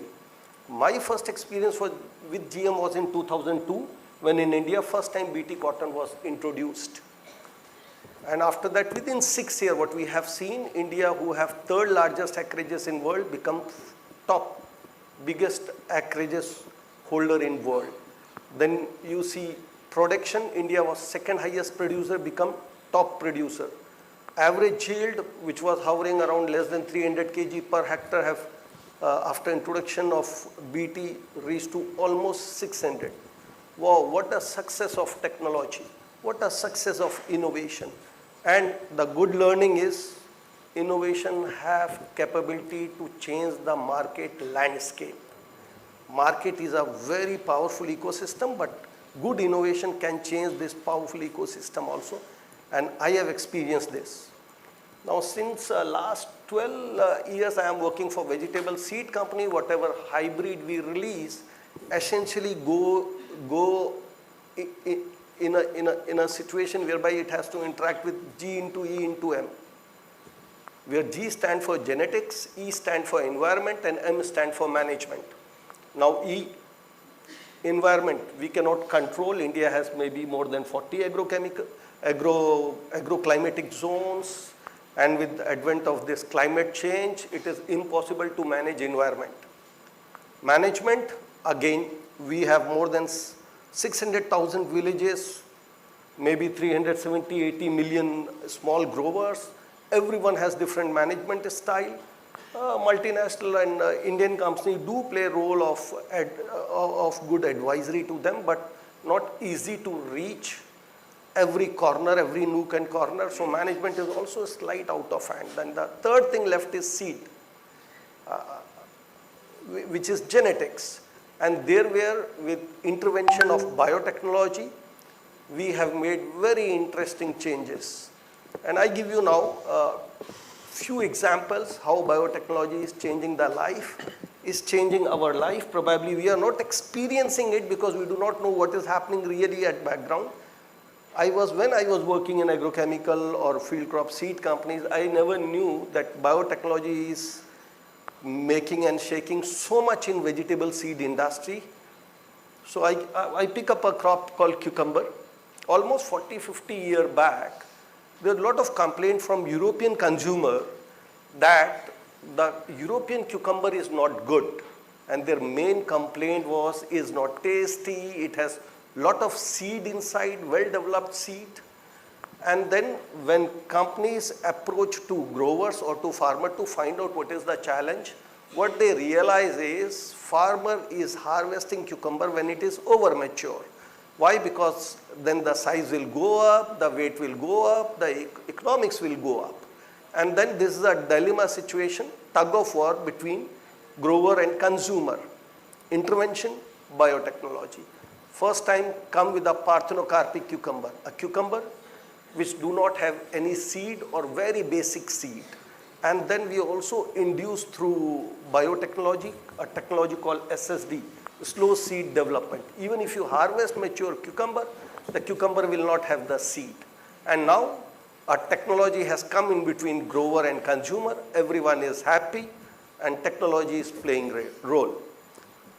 Few years later, then a lot of company wanted to come in Europe and US with protected cultivation. The big challenge was which crop to grow inside protected cultivation. Because inside protected cultivation, the biggest challenge was pollination. Because across the world, the pollination happened through bees. And bees cannot enter in poly houses because they are closed from all the sides. And then again, the biotechnology come in playing. A parthenocarpic cucumber don't need any bees for pollination. It is self-pollinated crop. So it can be easily raised, will give excellent yield, and everything is solved. Now, second example I give, almost 10-15 years back, I was surveying in market. In Europe, lot of cucumber are sold in fruit and vegetable and grocery store. And when they sell the cucumber, they wrap it in plastic. They laminate cucumber either in singles or doubles in plastic. And customers or consumer in Europe are very sensitive. They say, we buy cucumber for good health, but along with this good health, we are buying a lot of plastics. And this is polluting our environment. We don't want this.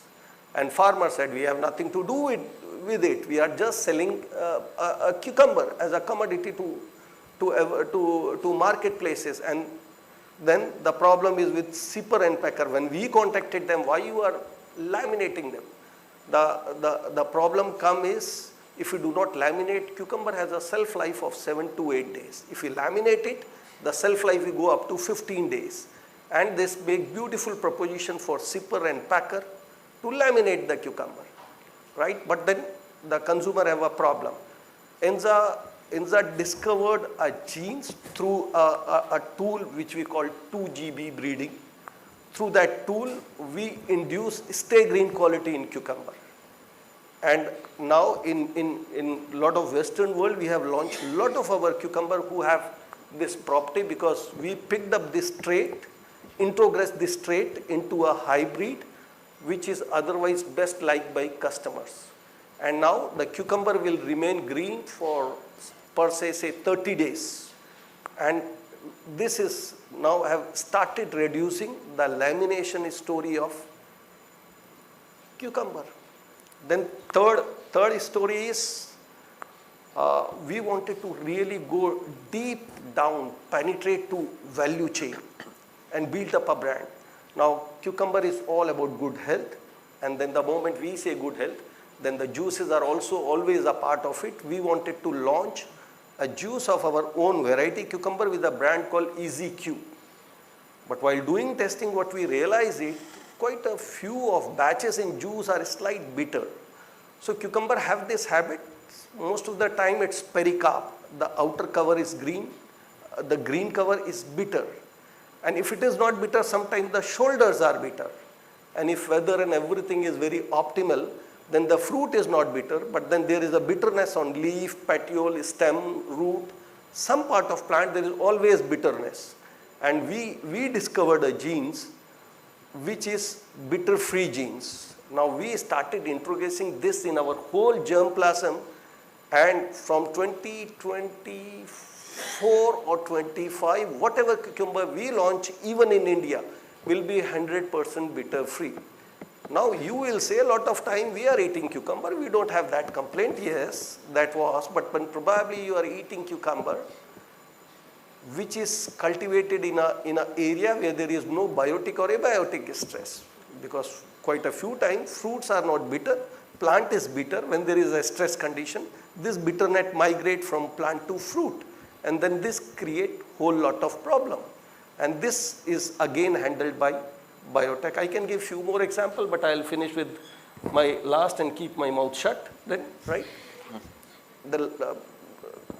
Another good example is tomato is a favorite crop, is not a vegetable, is a fruit, is defined as a fruit in many countries. We call it fruity crop, right? And very recently, this is happening right now in world. Like we were talking about coronavirus. In tomato, there is a problem called TOBFRV, tomato brown fruit rogus virus. This is nicknamed as corona of tomato. And across the world, this is the biggest problem. Lucky we are in India. I do not know. This virus get no place because probably we have other competent virus in environment.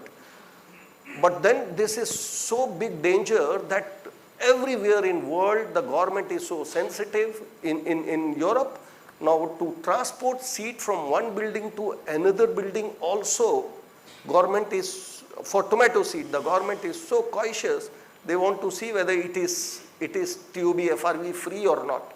And if any building, any lab, government come to know that it has a seed which was TOBFRV infected, they will seize your building, they will sanitize it, keep it in its control for 15 days, and then will give it back to you. Now, ENZA again discovered this, and we have a project called Phoenix, under which we discovered this genes, and I think so more 2 companies had done that. But then everyone has launched product in 2022 2022, I think so. And 23, 2-3 company launch, you can see it in net. And in other company, the virus is very shameless creature in sense that it breaks resistance very quickly. Our scientists take around 8 to 10 years to build up a resistance.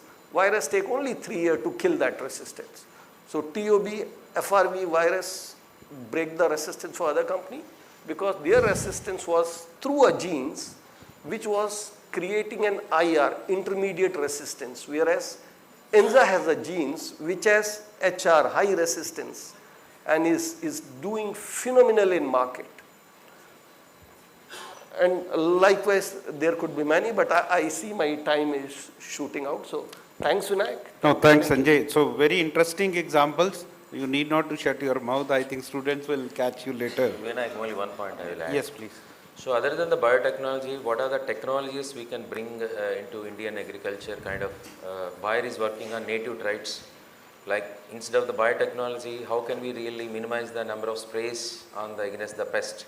Like we have brought for hybrid rice, BPH tolerant and BLB tolerance, submerged tolerance. Submerged tolerance we have launched in Bangladesh, and BPH and BLB tolerance traits in hybrid rice we have launched in India. Apart from that, very interesting upcoming corn, short corn, we are already introduced in US. Now we are bringing to the Asia Pacific region, especially in India, the work is going on. The short corn means only 3 feet height short corn. The mechanization is going to increase, and lot many changes are going to come. Definitely biotechnology and native traits are plays very big role at a genetic level. Yeah, that's the strength of biotechnology. So every problem has an, that's how this is being captured. So the problems of the years were actually resolved through this biotech, effort. So this will be certainly, in future we have lot of problems related to various crops. So where our R&D teams, maybe in private or government sector, they are working on it, and this will be certainly a big game changer in the coming time. So talking all about this, I mean, we talked about technology, we talked about the robotics, mechanization, digital, social, e-commerce, but end of the day, we are a democratic economy. So we need support from regulators as well, the support from government, the policies. So how the regulations and government policies, we have seen some of the changes happening, but we have one of our expert panelist, Durgesh. So he has, you have seen his profile also, very impressive profile where he has worked on various platforms which are very closely related to, the regulators and the policy makers. So Durgesh, so coming to you, this is very important. We all can talk, but ultimately the support from that end or a positive environment from that end is something which will enable this faster than what we are anticipating. So how do you see the policy maker, the regulators, the government, how they will be, looking at these trends and how they can be supportive for the futuristic trends? Yeah, thank you, Mr. Vinayak. I am audible, students? Yeah, okay. So you would have definitely heard the co-panelist, my senior esteemed panelists from various companies. Bayer, you would have heard about the Bayer. You have heard about the Adama also, but you have heard about the CropLife India? Acha, students would have not heard about that. So what is this? We don't research, we don't manufacture, we don't trade, we don't do anything, but we are there, CropLife India, it integrates. They do a lot of research. After that, they find out one of the variety that it's very useful for the farmers. Definitely, it's going to bring a lot of production increase and the profitability into the market and saving the controlling the pest or the weedicides. If we talk about the crop protection products, they go to the market, and when they go to the regulators for approving that, and as per Mr. Vinayak, Dr. Vinayak has already set the theme for my points of discussion. So there comes roles of a body who can interface, who can work as an interface between the industry and the government and the regulators. So CropLife India is a R&D driven based industry association of 16 industries. So we are the 75% molecules market cover by our member companies, and 99% new molecules introduced in the India by member companies. So how do? We work and coordinate with the regulators. We have discussed about the BT, we have discussed about the drones also, the e-commerce, but there are several challenges also. When we go and approach, when we show our results or research outcomes that this technology is useful, they don't approve, because they are some of the NGOs and the activists. I share the one example of the drones. We have already seen that how now the government is also promoting, but when we started the discussion with the government, there were some of the other side of the story also. They said that they can be misused also by dropping the bombs. So misconceptions are created. So clarify on those things. It can be misused in many of the other illegal activities also, drones. So there was a lot of discussion which continued for at least more than 2 years. Then afterwards the policies were framed. And recently, a few days back, we were having a meeting with the Secretary Agriculture. Say how to scale up this adoption of drones, and it can be used by the farmers. So any technology or any research is not successful unless it is used by the farmers or the end users. And when we go for the adoption for the farmers at that level, so regulatory and the guidelines also are framed up. My colleagues will be aware of that. Recently the government has allowed to use the crop protection products, pesticide or insecticide, but they have not allowed the herbicide. So we are also policy advocating the things to use also for that one. And the uses or the SOP or guidelines notification already given by it's also going to expire on the April 2024. So it's not that much of easy when we saw a product, when we saw it's being used in the market. So there are a lot of policy guidelines are to be coordinated. It has to be what we advocate is the policy should be science based, and the regulatory regimes also on the basis of the science based. If there are successful stories available across the globe when the farmers are using the drones on their own with the economics, that they are saving a lot of time, they are saving a lot of water also, their labor cost is increasing, efficacy is highest in that, though the doses are same, but the water use is very less when we use through the drones. So we are promoting on those, we are advocating with the governments to frame such guidelines so that the industry is also very comfortable in promoting those things, and the farmers are also easy to use, can adopt all those things. E-commerce, one of the topic was used also by the e-commerce.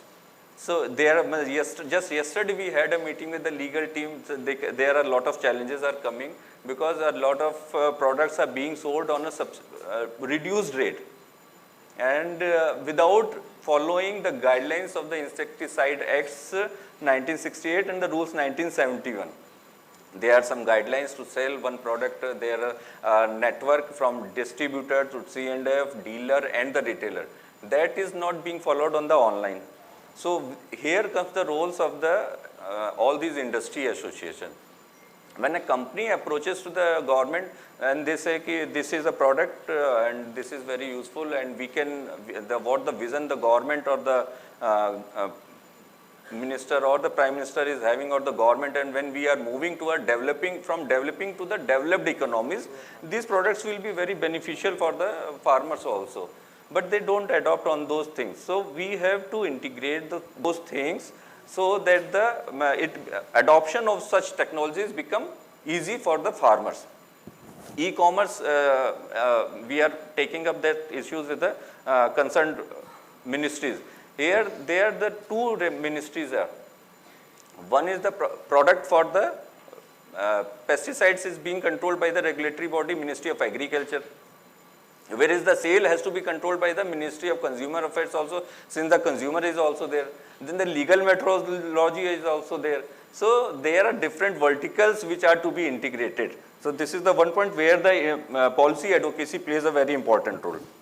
If we talk about the crop production sector also a little bit, we are the second largest producer and fourth largest producer and the second largest exporter of the crop production products to the globe.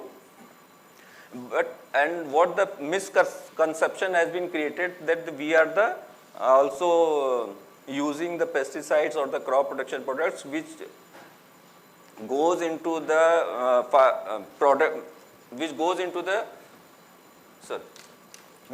the food chain also, and the MRLs issue. Recently, one of our colleagues also discussed about the EU.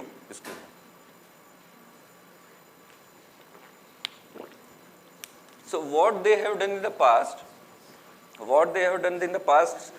while we are following up all such things for growing our economy to come to that level so that we also become a developed, they are pushing us to a harsh restrictions. So now you have to follow the ESG and the sustainability and how it is impacting the environment, how it is impacting the society, the governance and all such things. And they put a lot of clauses. And I will share one example of the basmati rice. If you would have read the recently news article, EU has put restrictions on the import from India for the basmati because of the MRLs. And that too, what is the glitch in that one? Whatever the products are not being used in EU, what they do, they take a minimum MRL standard, 0.01.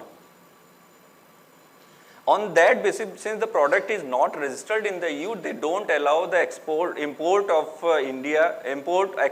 India to the EU.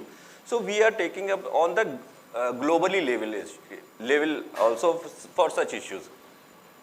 So this is one of the different aspects wherever you have to be also ready to how to defend yourself in that industry position so that your product or your new developed varieties or your new developed products are acceptable to the farmers and being approved by the government.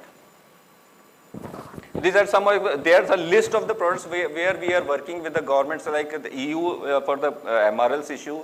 Recently the drones also, drones also we recently, then label and leaflet issue.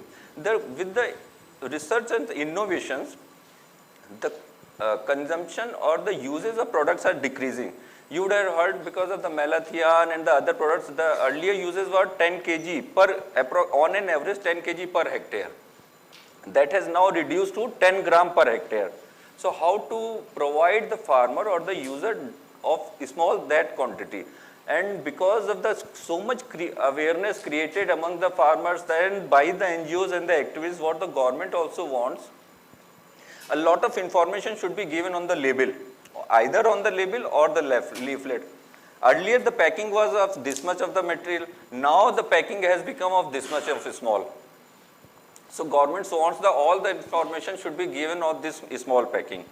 So industry went to the industry on its own. A single industry can't go to the court. So we coordinate we represent that industry on behalf of the industry, take up the matter with the earlier with the government. When the government didn't listen to us and they didn't resolve our issue, we went to the court, and the court has given some relief to the industry. So QR code has developed, and it is being assumed now the farmers are equipped with the smartphones. While they scan the QR, they will be provided a lot of information about the product, so they can use this product. And whatever the precautions are to be taken, that will also be available through that QR code. So these are some of the key policy challenges we are industry also facing, and we are representing on behalf of the industry to the government. Yeah, rightly, Durgeshji. So we need such neutral, associations like CropLife is in agrochemical space. We have similar one FSSAI in seed, NSAI in seed. So these are the neutral platforms where industry, they connect and they just represent the industry to the government and the policy maker. As Durgeshji rightly said, there are sometimes misconceptions.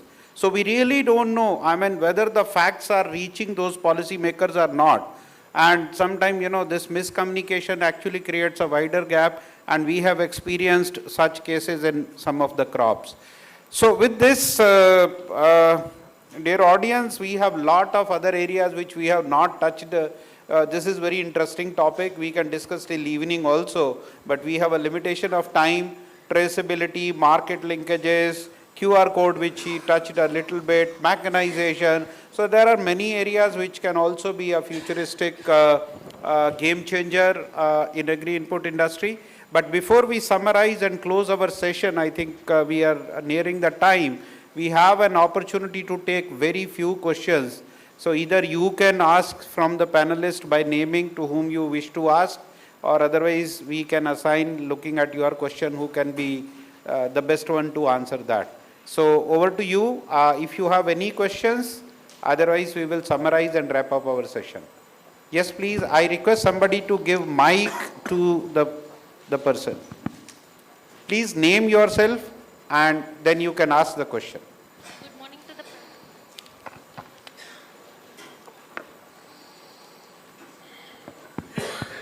Good morning to the panel dignitaries.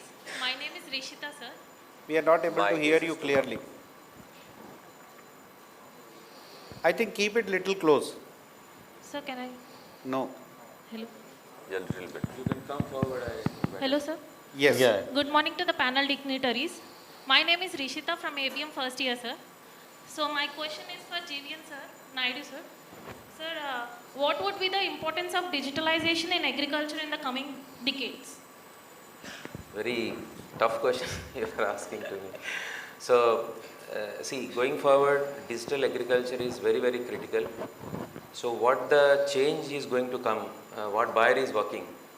So, Bayer is working like Internet of Things, you have maybe heard. So, the farmer has to get advisory through satellite imagery or the big data what we have collected from the farm. So, one example I can quote you where we are in US, we have started with, we have the one digital wing is called Climate Corporation. We are working with John Deere. So, we are collecting the big data of the soil and climate and you know that in US 1000 acres is average land holding of the farmer.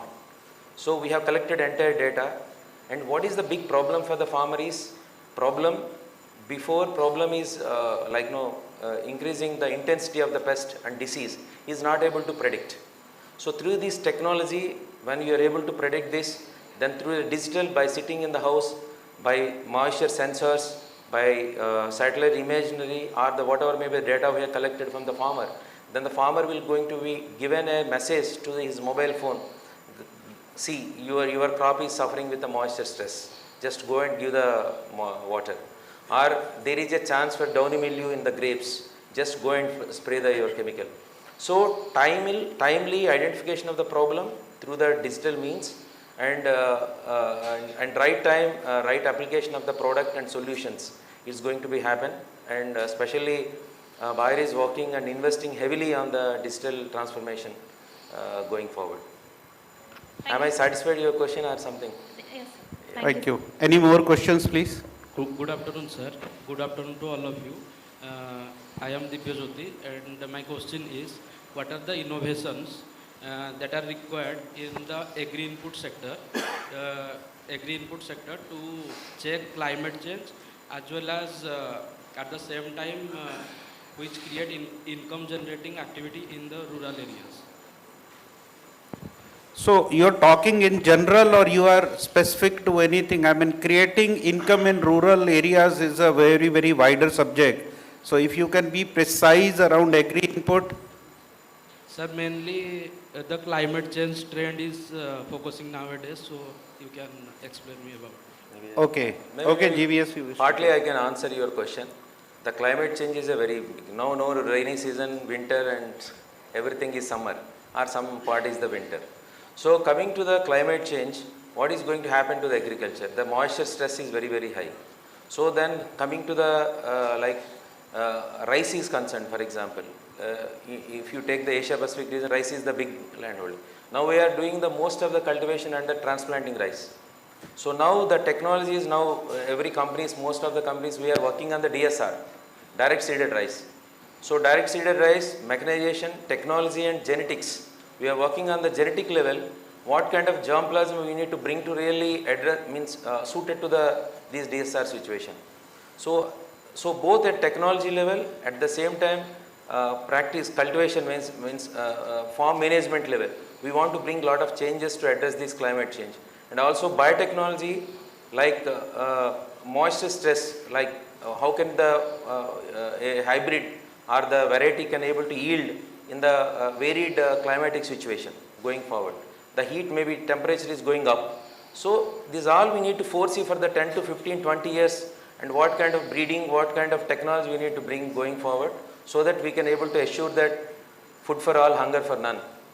That can be possible. Yeah, adding to your what GVS rightly said, drought tolerance, saline tolerance, submergence tolerance, all these efforts are somewhere leading towards addressing the question which you are asking on.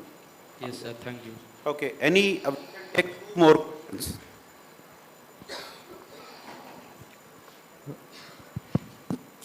Good afternoon to the panel dignitaries. This is Kshitij Kumar from ABM batch first year. So my question is for Mr. GVS Naidu, sir. How farmers should prepare themselves for increased absorption of technology in the fields? Can you repeat, please? Sir, how farmers should prepare themselves for the increased absorption of technology in the fields?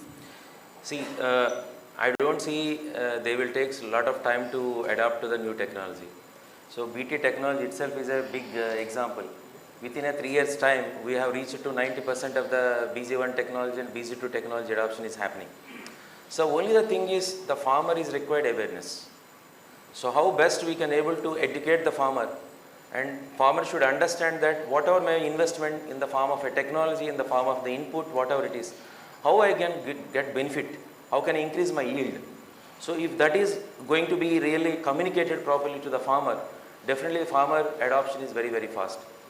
If you say the new chemistry innovations, how the farmers are now using. So previously you can say the 1 liter 500 ml per dose is working. Now the farmers are using 100 ml, 50 ml. So a lot of change is happening in the farmer, in the usage pattern or technology adoption, mechanization. If you use the harvesting, almost 80% of the harvesting is happening through mechanization. Is also adoption from the harvesting. So a lot of is only the thing is how can we fast educate to the farmer. For that again digitalization, e-commerce platforms, all those things should be happening. See, two ways to wish to add into this. See, one is if we are really addressing the problem of the farmer, yes. I don't think there is any need. If there is a need which we are addressing, key concern which we are addressing, the adoption will come very faster. But coming to the second part, which is more important and more relevant to your question, is the tools of brand awareness. So how a farmer can really adopt a product, how a brand awareness can be generated in a rural area. So there are different studies. I can share my personal experience in my doctorate. One of the research paper which I published, I actually worked on this, the tools of brand awareness. So to summarize, I mean the one which I found more effective is farmer believes farmer. Farmer believes what he see in front of him. So a demonstration, a fellow farmer message, a relative or friend is something which is very, very powerful. He was jokingly telling me, I asked the farmer whether all this poster, banner, what we are displaying, doesn't it make any impact on you? He said, आपके पास फालतू पैसा है, खर्च करते हो आप. मैं कभी पोस्टर देख के कोई प्रोडक्ट नहीं खरीदता. This is what farmer told me. So, I mean, in your projects also, please work on these areas. Thank you, One sir. last question, please.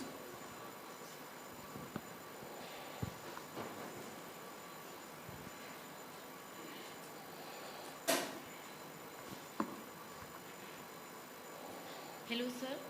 Good afternoon to all. Thank you for the engaging discussion. Sir, my question is to Sanjay sir.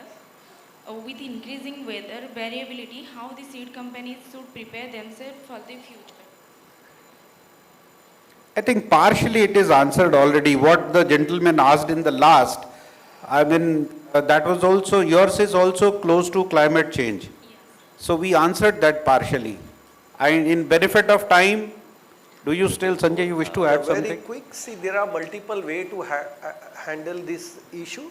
of course, we have many biotech tools. I cannot discuss those tools here because it will take a long time, which really address the issue. One is like precise breeding. There's again one biotech tool which can address the problem. Beside that, we use native crop. If suppose we are working in an area where there is always very high temperature, then we pick up a native crop. Through biotech tool, we know exact the situation of genes which can handle the high temperature. We pull out that and then induce it in a hybrid which you want to sell it, and then make the product adaptable and adoptable both. Right? Thank you. So with this, I mean, we all are here. So any more questions, we will be happy to take off the session and outside when we are. To summarize our session, so as you have heard, it is not one thing which can be a future trendsetter. It will be a combination of things, technology as well as, digital, social, distribution channel, then coming to mechanization, biotechnology, as well as the supportive government policies, or we have to create a platform to approach the regulators to convince them on, our key concern. So it is a combination of things, but certainly there is very exciting futuristic trends which are going to happen. So agriculture is no way away from artificial intelligence. You will see a sea change in next 1 decade in agriculture as well. We know that resources are going to be, when I talk about resources, not only human resources, but also water and some of the other inputs are going to be a challenge. So we have to work on as a solution with different technologies to all address all these areas. So I thank all my co-panelists for their valuable inputs, and certainly it would have helped you all. Thank you. So that was a very engaging and stimulating discussion. Hello.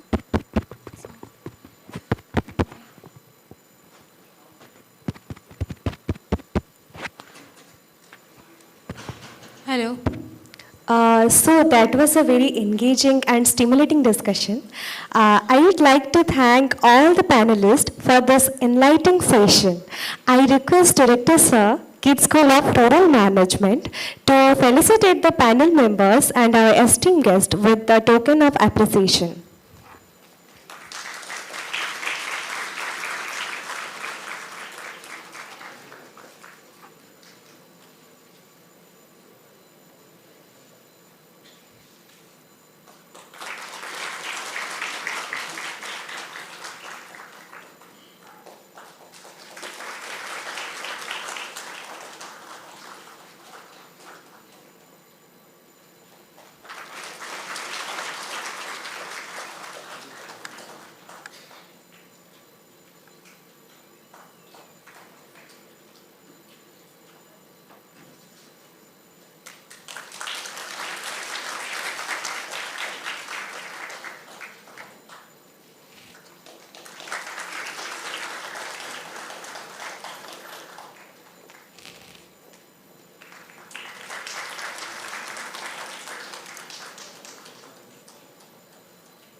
Now I would like to request all the dignitaries of this panel to gather for the photograph session. May I request the media team to take over this session.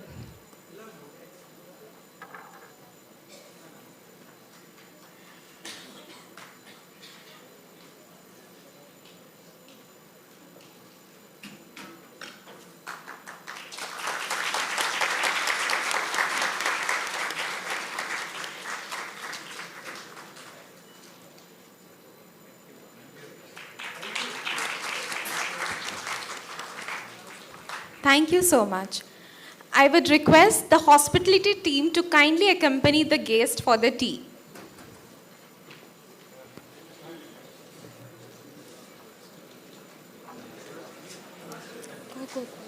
It's an important announcement for the students. I request all the students to please be seated for a while before the guests leave for the tea break.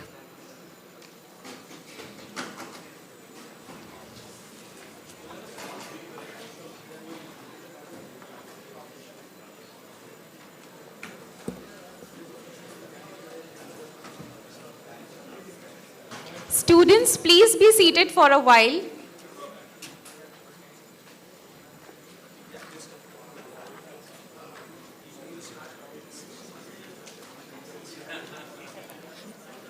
It's a request to all the students to please come back to the auditorium soon. We'll be starting with the second panel discussion.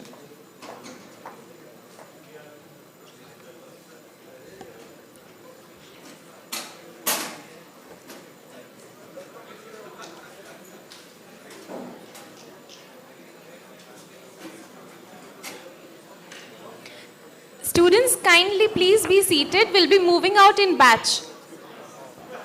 The volunteers will guide you.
Good afternoon to one and all. I, Diksha. And I, Kshitija. Welcome you all to the second panel discussion of the day. The topic of discussion is technology interventions in supply chain management, agri and food sector. Please welcome our first panelist, Mr. Jiten Rao, Vice President, Supply Chain, Dehat. I request Jiten Rao sir to kindly take his seat on the dais. Presently, he has been working as a Vice President of Supply Chain in Dehat. Mr. Jiten Rao started his journey as a management trainee supply chain in Flipkart. After that, he worked as a director in Tyson Beverages Private Limited and then moved to Udan.com in various respective areas of supply chain. He is having expertise in scaling supply chains and operation with the right performance and sustainable business metrics. He is a problem solver with first principle thinking with a bent to exploit data analytics to drive sustainable business decisions. He has completed M.Tech in Chemical Engineering from IIT Delhi. Our next panelist is Mr. Swapan Sinha, Head Marketing, NDDB. I request Swapan Sinha sir to kindly take his seat on the dais. Mr. Swapan Sinha sir is currently working as Head of Marketing with National Dairy Development Board. Mr. Swapan Sinha sir has about 30 years of extensive experience in business operations like milk and value-added milk products, fresh, ambient and frozen categories, and edible oil and horticulture. He started professional career with Amul and spearheaded several projects in NDDB, including joint venture projects, rehabilitation projects, national dairy plan, and perspective plan implementations. He also had long stint with Mother Dairy Fruit and Vegetable Private Limited. He holds bachelor's degree in dairy technology, master's degree in dairy microbiology, and PGDRM from Institute of Rural Management, Anand. Our next panelist is Mr. Dushyant K. Tyagi, who is the CEO of Farmgate Technologies. So I request Dushyant K. Tyagi sir to kindly take his seat on the dais. Mr. Dushyant K. Tyagi is currently working as the Chief Executive Officer, Farmgate Technologies Private Limited, where he is spearheading the Transformative PMO project ENAM, that is Electronic National Agriculture Market. He is having 3 decades of experience in agribusiness spanning from agri inputs, post-harvest, marketing, fresh food retail, food processing and agri-tech to startup mentoring. He started his career in Chambal Fertilizers and Chemicals Limited, after which he has worked in leading food retail companies like Reliance Retail, Aditya Birla Retail and Mother Dairy Fruit and Vegetables Private Limited. He has spent more than 10 years in Nagarjuna Fertilizers and Chemicals Limited in various roles. He is honored as one of the members of the team that received the Platinum Award under Digital India Awards 2022 by Honorable President of India for the exceptional impact of ENAM project. He is postgraduate in agriculture from G.V. Pant University of Agriculture and Technology, Pantnagar. Our next panelist is Mr. Rajan Padhi, Commercial Director, B1 Business House.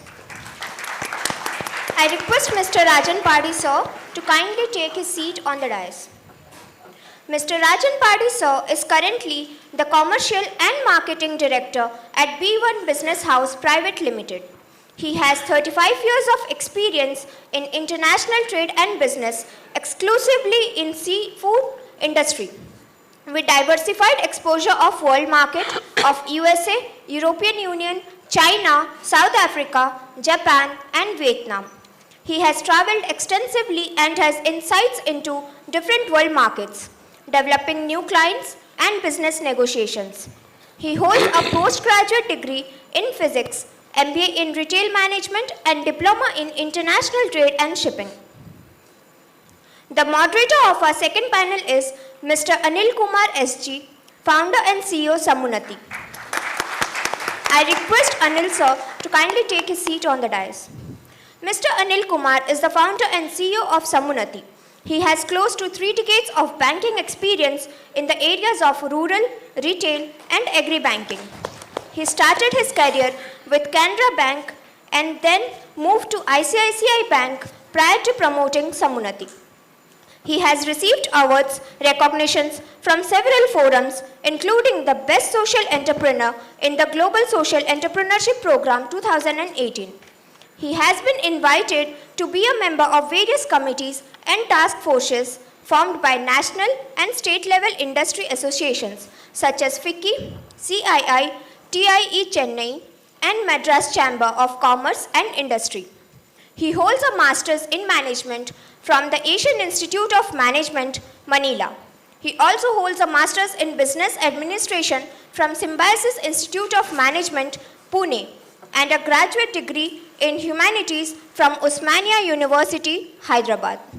Now I would like to request our Professor Somnath Datta sir to present the bouquet to the panelists. Now I'd like...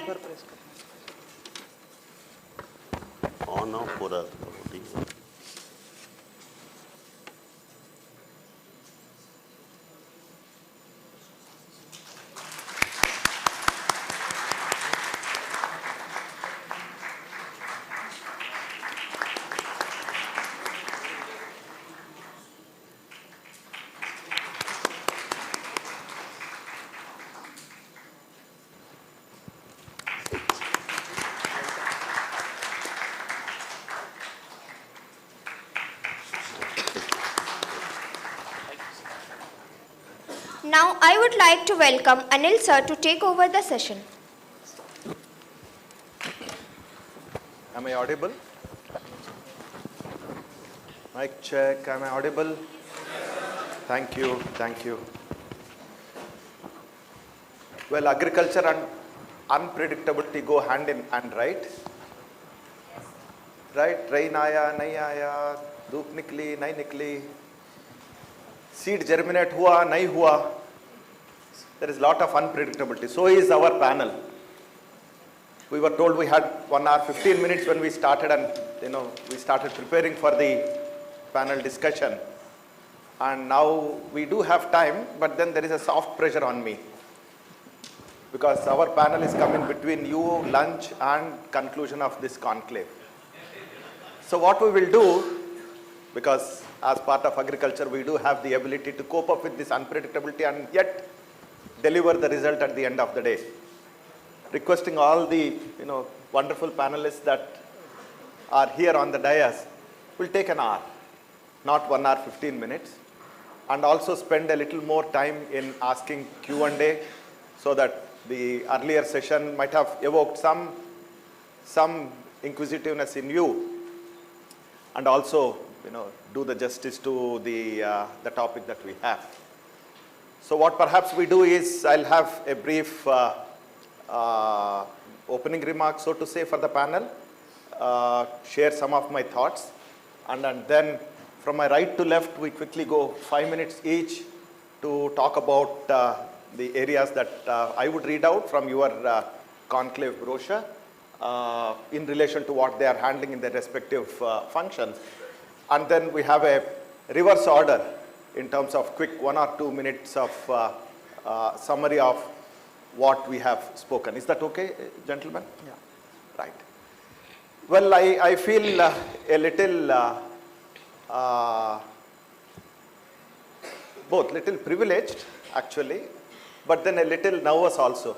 Because one, I'm not from the agriculture background. The kind of panel that we had in the previous discussion, each of them doing such scientific stuff, I was telling Mr. Sanjay on, I understood how to now describe the cucumber, right?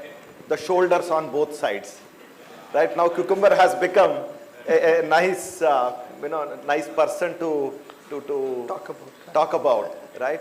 The levels of moisture that GVS Naidu mentioned about, right? We know pani dala, nahi dala, ye moisture kya hota hai, right? But then as I was telling, Dr. Nishit Padi, later, I have not done agriculture. My parents are not from the agri background. They were all professionals and were priests in a temple. maybe in the last Janma I would have become a cow or a buffalo. That seems to be my link to agriculture, is what I was just telling. So coming back on a serious note, we segue from the production dimension to the supply chain. And it's all about how do we move, right, goods across the segments or across the layers that form the entire supply chain. As a debit credit man, I understand how to structure products based on the movement of goods and cash. But in the context of this current panel, perhaps we focus on more on the supply chain dynamics than the cash dimension of it. And I'll see if I can layer in a little bit of financing structuring as well in that.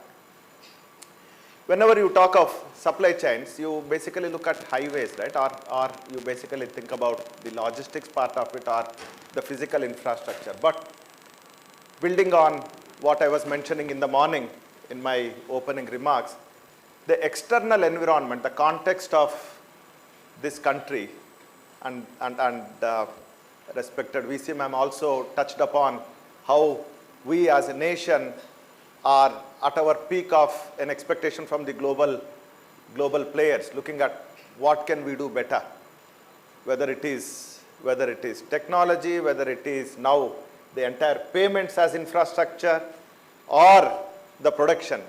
Not long ago, most of you are from IRMA, most of you would realize that not long ago we used to wait for shipments to arrive for feeding our population. 1968, before the Green Revolution, we were hand to mouth or ship to mouth, as they used to make fun of us. Now when we say we are not going to export either wheat earlier or non-basmati rice now, there is a hue and cry. That's the journey that we as a nation have made, and we need to be proud of that as citizens of this country, right? Now, that is a combination of course, the technology that has come in agriculture, and we got a peek of what it is in the previous panel. But a lot is happening on the logistics dimension, on the supply chain management, and on using technology to make sure that the goods are moving along the path. But if you step back a little bit, there are two kinds of highways that are getting created. Since we are also talking about innovation, we need to be cognizant of both these types of highways. One is a physical highway, right? The road connectivity is better, gone are the days. Yesterday, my colleague Arun was mentioning that now there is a corridor between Bhubaneswar and Puri that will bring down the the time of travel to 30 minutes to whatever it is now. That's inspiring. That's the physical infrastructure, which is important so that the goods move from the production to the nearby mandi, markets, processing centers, so on and so forth. But there is another dimension of the highway that is getting created, which we as youngsters and we as innovators should be cognizant of, and these are the digital highways. Whenever digital highways get created, there are two dimensions to be cognizant of. One is who is creating this highway or these highways, and how do we understand to ply the vehicles on the highways. Often you hear about the DPGs, the digital public goods, whether it is land records or whether it is database of the farmers that we have, database of the lat-long satellite imagery, so on and so forth. Often the innovator's dilemma is, should I create the highway and the vehicle, or should I create a vehicle to ride on the highway? And my humble submission would be, leave the digital highways to the policy makers, to the government, because they are doing a fantastic job of creating those digital highways. Let's focus on creating the vehicles that can ply on the highways, right? And that would give a lot of clarity in terms of where the effort should go in terms of leveraging the digital infrastructure that we as a nation are creating for our future. So on that note, we all know the theme wants us to focus on role of technology in agri and food supply chains, then enhancing efficiency and reducing the waste, which is very critical, because so far we have always been focusing on increasing the production, but then high time for us to be focusing on reducing the wastage, because every ounce of what we are producing has a significant effort. And yesterday I was reading one NSE note which mentioned that the realization of the entire food chain, which has about on an average 5 to 6 layers, to the farmer is anywhere between 47% to 68%. In that, if you include the waste also, which is usually at the farm gate or the production site, then you see what can go to the farmer.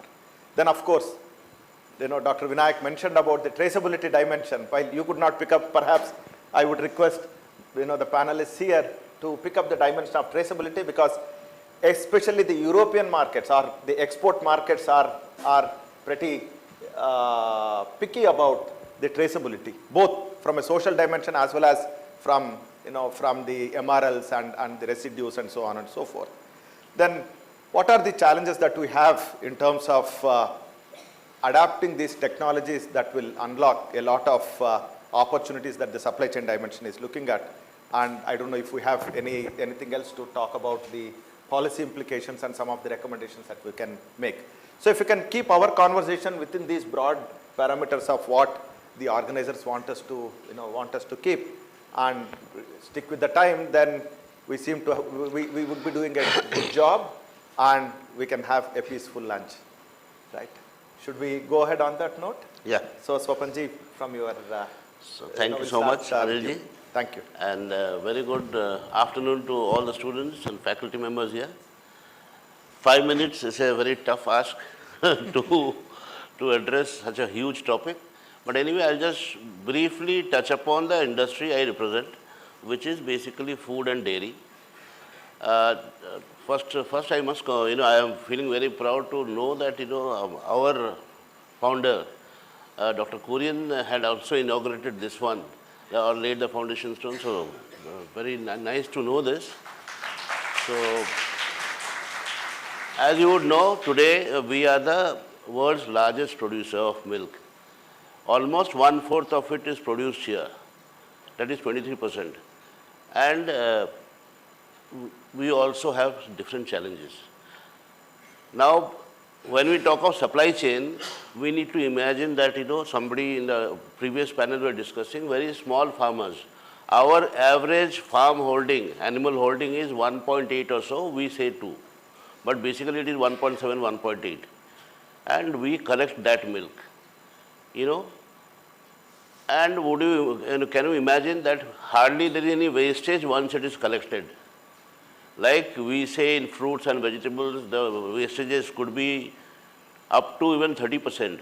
But in case of milk, if you ask any dairy manager, he will say it is less than 1%.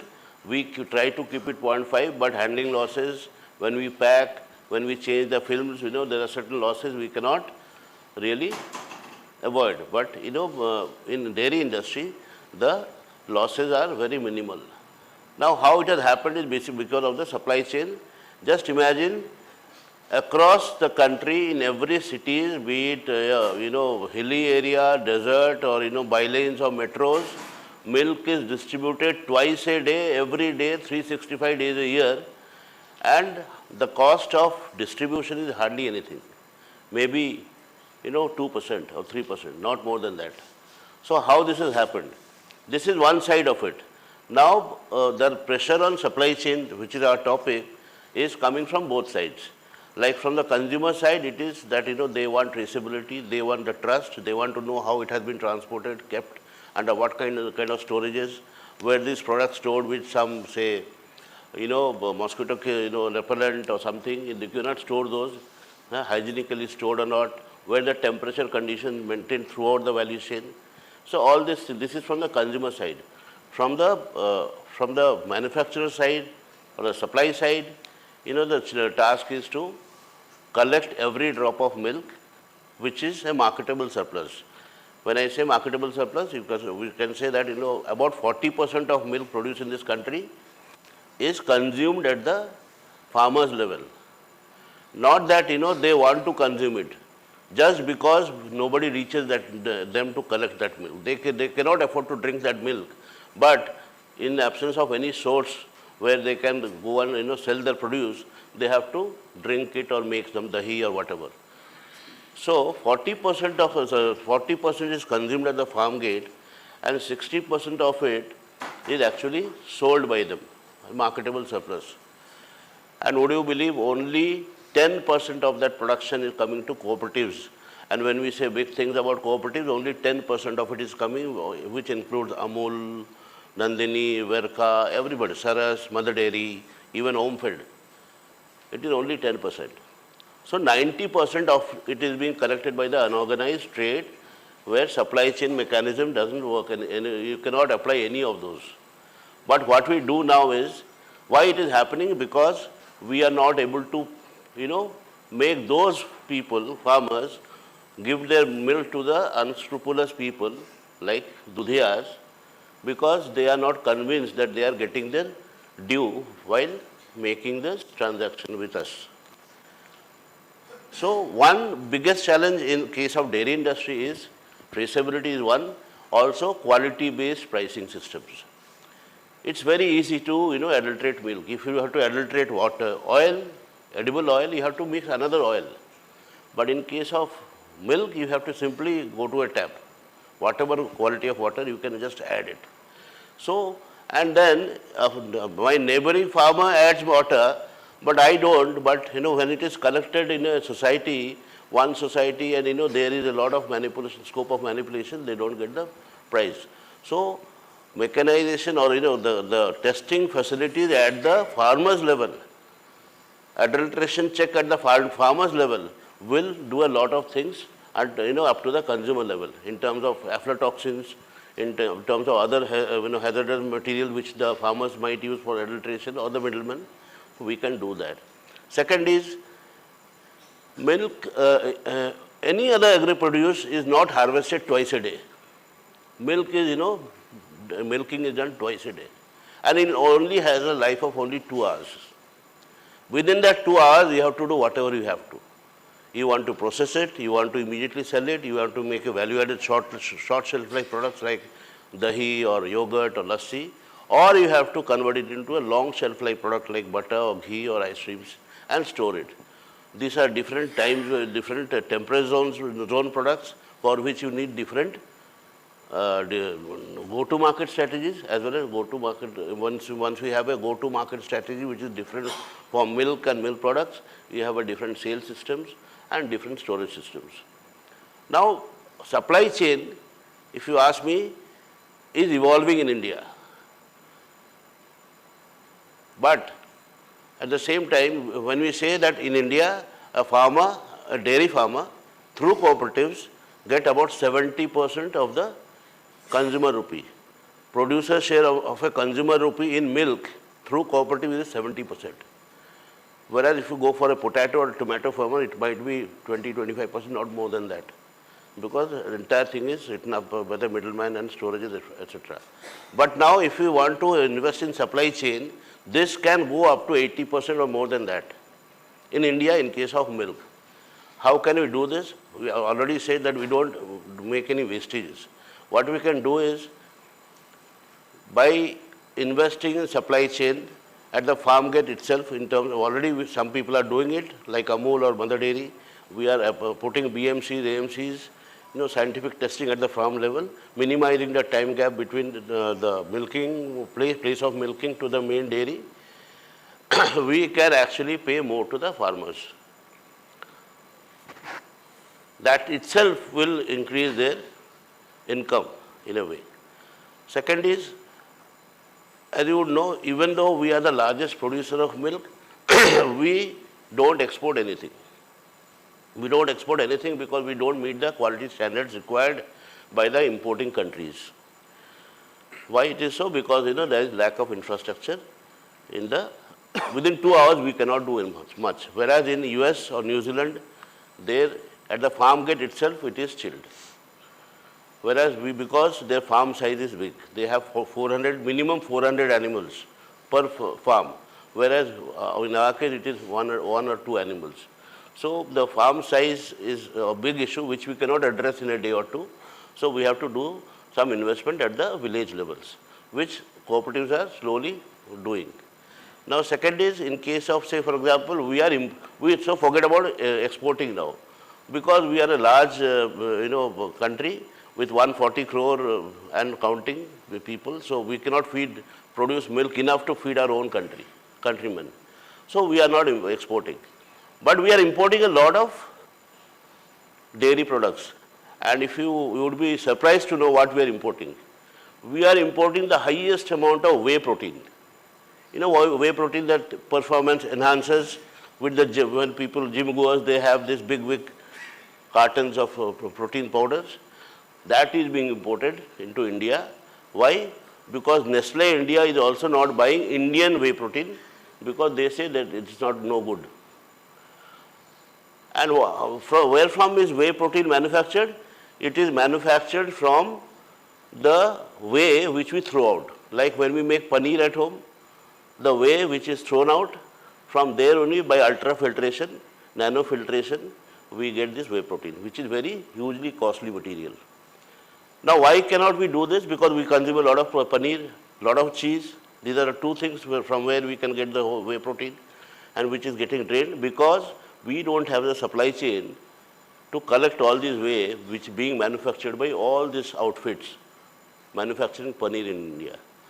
So, already 400 crore plants have been approved by Government of India, wherein NDDB is working to collect this small from this whey protein which is otherwise thrown out from the small manufacturers and get into a collection center where this plants will be put up and will be totally stopping this import, which is currently now at 11,000 crore per year. We are importing whey proteins, which is mixed in infant milk food, which is mixed in this performance enhancers. So that is one thing we are trying to do now. I think I have crossed my time. You have some more time. Second is in terms of if you say some 20 years back, when I was a kid, school-going kid, I hardly used to have one ice cream per year. When my father used to take me to Sialda station for first 10 rupee ice cream maybe, or I don't know what was the price then. Now ice cream has become a household name. Now you go to a three-tier, rural village also. In the main chalk area, you will see, thelas selling sandwiches. They will give you cheese sandwich, or cheese dosa, or everything.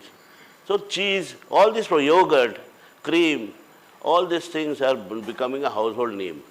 Now, to reach to that kind of, penetrate that kind of a market, we need a supply chain, which is not only safe, but also viable. So that is also a challenge which we are facing. Pepsi and Coke has helped us a lot by investing a lot. They have put a lot of freezers now in the market, even in the rural areas. So that makes it easier for brands like Mother Dairy and Amul to go and just put our product. Only we have to look into this thing. Otherwise, I'm telling you, doctors are now telling not to the parents, not to give their kids any carbonated aerated drinks. So if a kid asks you to buy Pepsi, you will certainly say no nowadays. But if your kid asks for a lassi or a buttermilk, you will happily give, right? So you know what is their fate. They are going down, so they want to come up with fruit juices or whatever, even also dairy, but it's not easy. Now that rural infrastructure, in the cold chain in rural infrastructure, rural markets is already there, courtesy Pepsis and Cokes. All we have to do is we have to ensure a refrigerated transport, controlled this thing, which we are doing now. Now, the product, the moment it leaves our factory, are monitored by the hour for its temperature, humidity for ice creams, cheese, butter, where we can have mold infections. And or for milk, it is mainly temperature. So that way, a lot of investments are happening. Also, to reduce after this GST coming in, the depots are now out of fashion. So what we do is within a 300-kilometer radius, we can supply milk and value-added products like butter, cheese, paneer, etc. with not butter, cheese, curd, lassi, yogurt, paneer with 15 days life. That is the kind of benchmark we have. Otherwise, we have a different model for long life products like ghee, cheese, ice cream, Tetra Pak, etc., which is about 9-month life. So we have different mechanisms for distributing different things, while most of the work is happening in the back end where we have to actually integrate the milk which is being poured by individual farmers, 2 to 3 liters, which makes up to 22 million metric tons. So you can understand the kind of, even today, when we say every state has a state federation brand also, every state has a brand like Amul for Gujarat and Muberka for Punjab or Vita for Haryana or Omfed for Odisha. So, but still we are not covering even, we are just covering 70% of the villages out of 6 lakh villages. So 30% is not reachable just because we don't have the supply chain mechanism, viable mechanism. We can go, but it will cost 40 rupees a liter to transport, so we will not take it. So the work is happening on those areas. And the second thing which we are working on is how to ensure that the quality of milk which we collect is of really good quality. Forget about exports now. Maybe another 10 years we will not be able to export anything because of our quality, this thing, whatever, wherever we are. But we can start it. That can be a beginning point. But at the same time, we can give back to the farmers to invest more. Now with the advent of this this mobile device, even the rural folks, especially in some states like West Bengal and Tripura, I have seen the housewives who actually tend to these cows, they are exposed to the lifestyles, so they don't want to do this, cleaning cow dung and, feeding this thing, cleaning them up. So they are going away from dairying.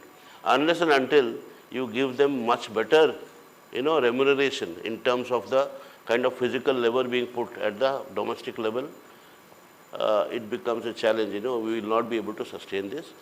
The biggest challenge is to increase the herd size. This 1 or 2 animal per farmer is one of the biggest, problematic areas for Indian dairying. Even though because the number of animals are increasing, output is less. Cow dung is the biggest source of greenhouse gases.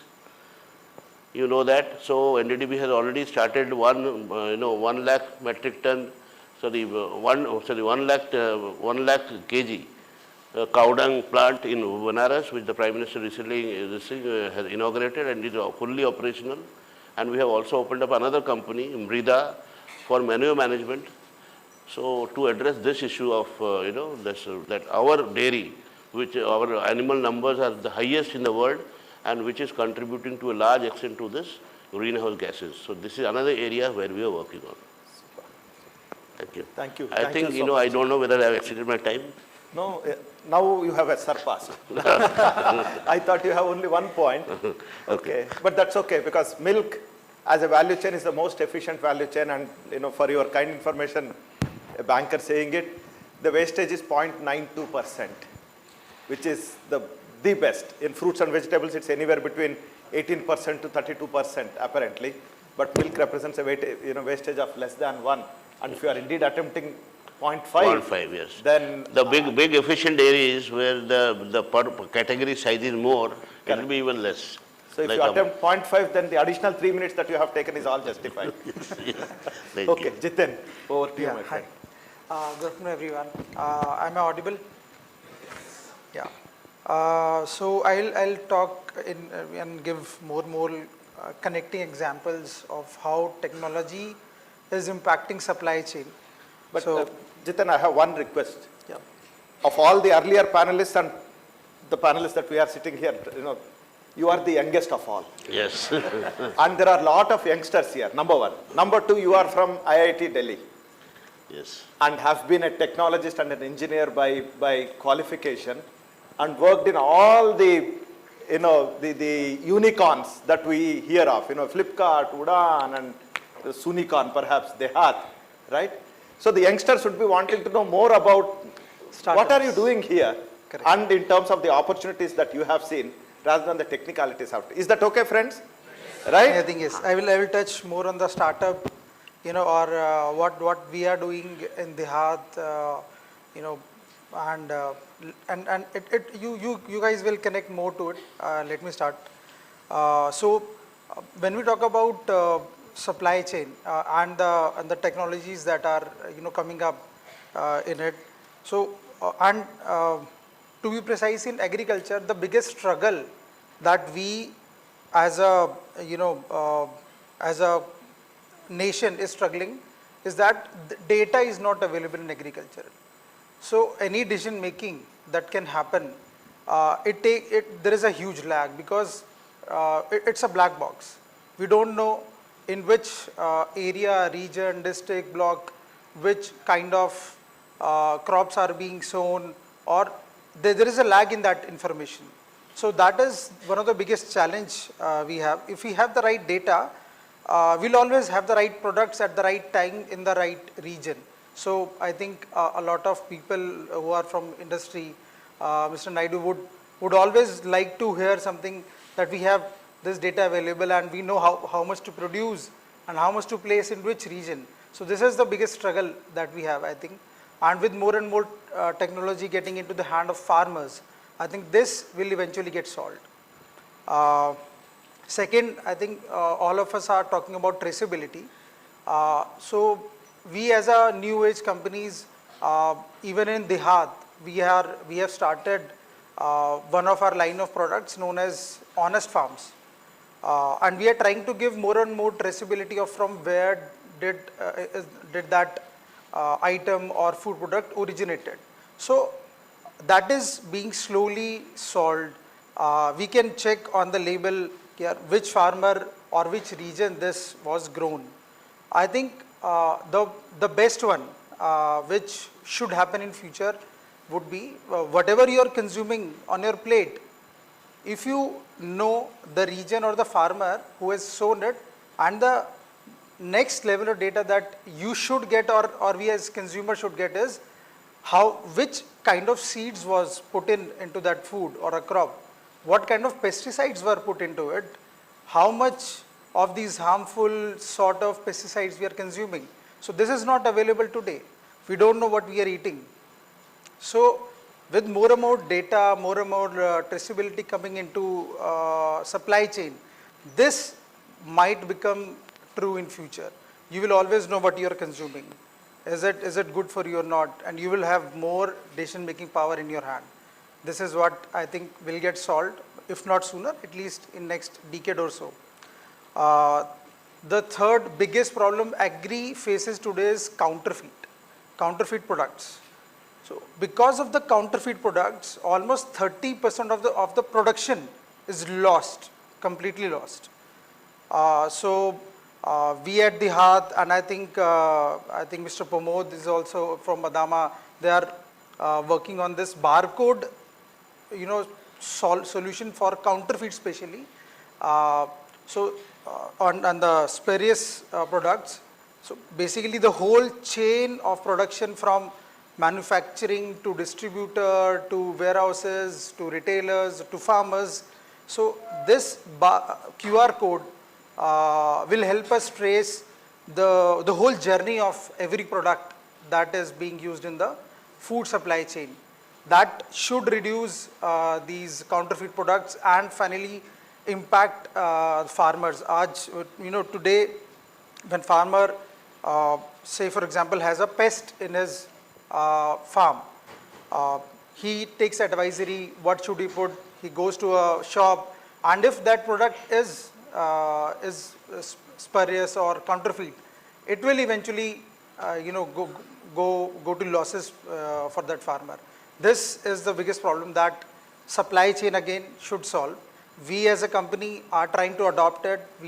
In our products we are trying to put these informations from the origin, from the manufacturers, so that fake products don't go into the market. This is a very big problem in India today. And I think, of course, with more and more these data points at various points of supply chain available, we'll have more control, more visibility of how much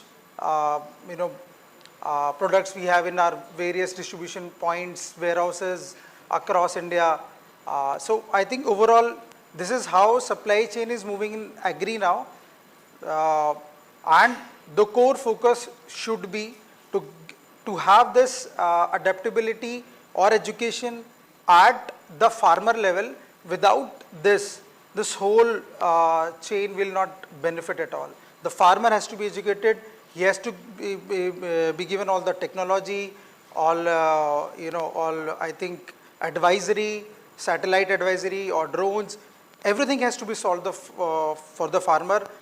Then only this whole overall agriculture will be solid in India and will be future ready.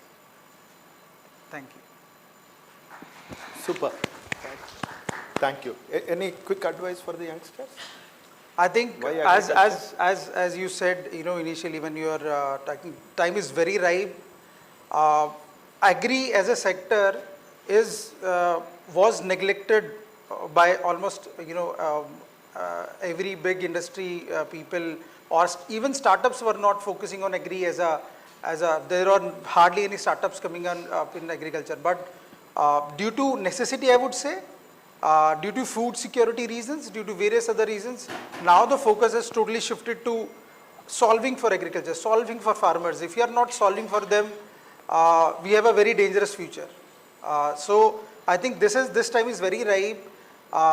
Today there are 1500 agri focused startup in India. A lot of them are being funded, and I think the future of agri will shoot through the roof in next a decade or so. So I think you are sitting at the right place at the right time in the right industry. Just don't worry about the industry, just go on and solve for agri. Thank you, Gita. So we switch gears. Correct. Dushyant. So this is, it was fantastic to know that you have got the prestigious award by the President, on the logistics and e-markets, e-NAM. Of that, as a banker, I always felt that E&WR is one potent weapon that we have to dematerialize the materials as a banker. I may be right, I may be wrong. But it would be nice to know the genesis of our e-NAM and the potential that it has and your own experience to the youngsters. good afternoon, and very happy to be here. Thanks for this opportunity, Nishit. So in and out, as an individual, in and out an agriculturist, and working in the sector for last 32 years, coming from a group who does only agriculture. I represent Nagarjuna here. So traditionally, we were on the input side of the value chain. If we try to understand agri value chain, it is in three parts. One is basically one relates to the production, and then there comes the market, and then there comes the consumption. So first 50 years of our journey in agriculture in this country, it was all about how do we produce more, how do we produce better, how we basically suffice our food requirements, how we basically are safeguarded with any kind of a, agriculture is highly dependent on so many variables. So how best we can basically hedge our risk as a country, because we had passed through a very, very horrific, situation just after our independence. One of our great prime ministers, Mr. Lal Bahadur Shastri, at one point of time urged all of us to keep one day fast, so that we don't have dependence on any of the developed countries. We were kind of placed like near to Africa in those days. It's very unfortunate. We foresee even every seventh person in this on this globe is still suffering from hunger. So from there to journey of abundance, in COVID, we have supported 80 crore people without any hitch. I mean, we have distributed food and it has gone to their doorsteps. So as a company in 2012, I joined this company in 2012. Company basically, I will not call company, it's a thought. A company is nothing but about people. A company is about what problems you want to solve. There comes the revenues, profits, and anything, purpose. In the morning, we were watching this movie, this small clip about the founder of this great university. So there was a purpose to take education to the people, those who are devoid of it, or those who cannot even dream of getting it ever. So we at Nagarjuna believe our job is to solve problems. We do only agriculture. So in 2012, what we realized, we established an R&D around 2010, where we thought we really need to look into the future, where chemical fertilizers will not work, where plant protection practices will change. We have to think about the way we are spoiling our soils, the way we are spoiling our water, the way we are spoiling our environment. So we thought, what is next? Because we do agriculture only and we can't survive. So the whole brainstorming ends up asking people to grow more, asking our farmers to grow better is ending up in a situation where we are asking them to lose more and lose better. Why? The most critical component, which was not there in our 40 years journey till then, was the market, where the opaqueness was very, all of you know, in India, we have 3-4 major challenges with respect to farmers and agriculture. One is our ever increasing population, which is our strength also, because we are the largest consumption country on the globe right now. Our consumption rates are very, very healthy. So when you have consumption, you will have production and then so forth, so on. So, but for us it's a challenge how to make our piece of land or our agriculture as an activity of livelihood is getting non-economic with the increasing times ahead. So we thought how we can produce more and better from that piece of land. Number two, intermediation is very strong, which is basically not allowing farmers to get the right kind of a value for their produce, and on the other hand, this is not allowing consumers to consume more and better. We are a carbohydrate country, like sir has pointed out. Even today, India, if you look at our food, we are not a balanced food country even today, even after doing everything. We are the largest producer of milk, but per capita availability of milk is not that healthy. So we thought this is not enough. We have to go there and we have to solve this problem, which basically sits in the market side of the business. So we as a group, we were into plant nutrition, both macro, micro and specialized. We were into plant protection, water management, everything. But what was missing is basically at this point of time, we realized going forward, it is the technology which will make things moving. We have to look out. See, you work in a segment and you work linearly. Produce more, grow better, improve quality, everything. But finally, you will stagnate. You have problems, you have to look left and right. So we realized the time has come when biological systems really need to take inspiration from engineering systems. So at that point of time, our attention went to technology side of the business. So we did India's first Mandi ERP in Punjab in 2011. So you must be knowing, mandis, these APMCs are the place where farmer will bring their produce and it is being sold. So it is kind of a very unfortunate situation that I will grow the crop for 6 months, but my stakeholding in taking decision, how I will sell, who will buy, to whom I will sell, is not in my hands. And everything is regulated. In fact, I often make this statement. Indian agriculture, what has basically have proved counterproductive to our growth in last 20 years or 30 years most is regulation. So the rest of the sectors, they got liberated post 1991 and reaped the fruits. But somehow agriculture remained devoid of it. So coming back to the topic, so we said, we have to go there before asking farmers to grow more, grow better, and continue to sell all those conventional products wherever you are. That will not work. So that Mandi ERP was basically to understand what is happening inside a market. Opaqueness means choices and visibility. You will take any market. You take any market. This is our fundamental belief. If you are not giving sufficient choices to buy and sell, market force will not work. And agriculture was and is highly devoid of that. Various reasons. So we will understand that quickly. I will finish it off. So that Mandi ERP basically helped us to understand and digitize the whole process inside a market. Means whosoever is coming for buying and selling, they can have a visibility how the prices are moving. Taking it forward, then we said this piece is digitized now and you can see it. At that time smartphones were not there and we have to set up kiosks and we have to set up large screens just to basically take attention of the farmers and as well as that force the buyers also, because everything is visible. That project was also recognized by World Bank and everyone. So we said now one market is digitized. How we basically integrate a cluster of markets at least in one geography so that farmers should come to know what is happening in nearby markets, how the prices are moving. When I was a kid, we used to know about market prices of commodities in next day's newspaper. Down the lane, we used to know about, I'm coming from a farming family. My grandfather in the night, 9 o'clock in news, they used to basically broadcast current prices of 5-7 commodities. Then again, TV, they will run a strip. But, the most important stakeholder was always divide of the decision making. So we said they should know in real time, at least they will force the system. So in Tamil Nadu in 2011, we did India's first mandi integration for 32 markets in the Delta area.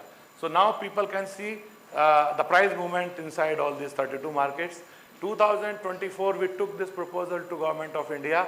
We said India needs a unified electronic market across country so that one day each farmer should be enabled to buy and sell from anywhere in the country. That primarily, see, we are talking here about supply chain. What is a supply chain? Supply chain is an element which basically make an entire sector or ecosystem lean. In our case, it is highly layered. And this is the challenge. Very rightly, my fellow panelist, Mr. Rao, he has rightly pointed out, this is the most exciting time which I can see after 30 years, 40 years, or right from we are basically engaged in that, perhaps after white revolution, green revolution, this tech revolution will definitely change everything, the way we approach agriculture. So ENAM basically is all about creating a national platform.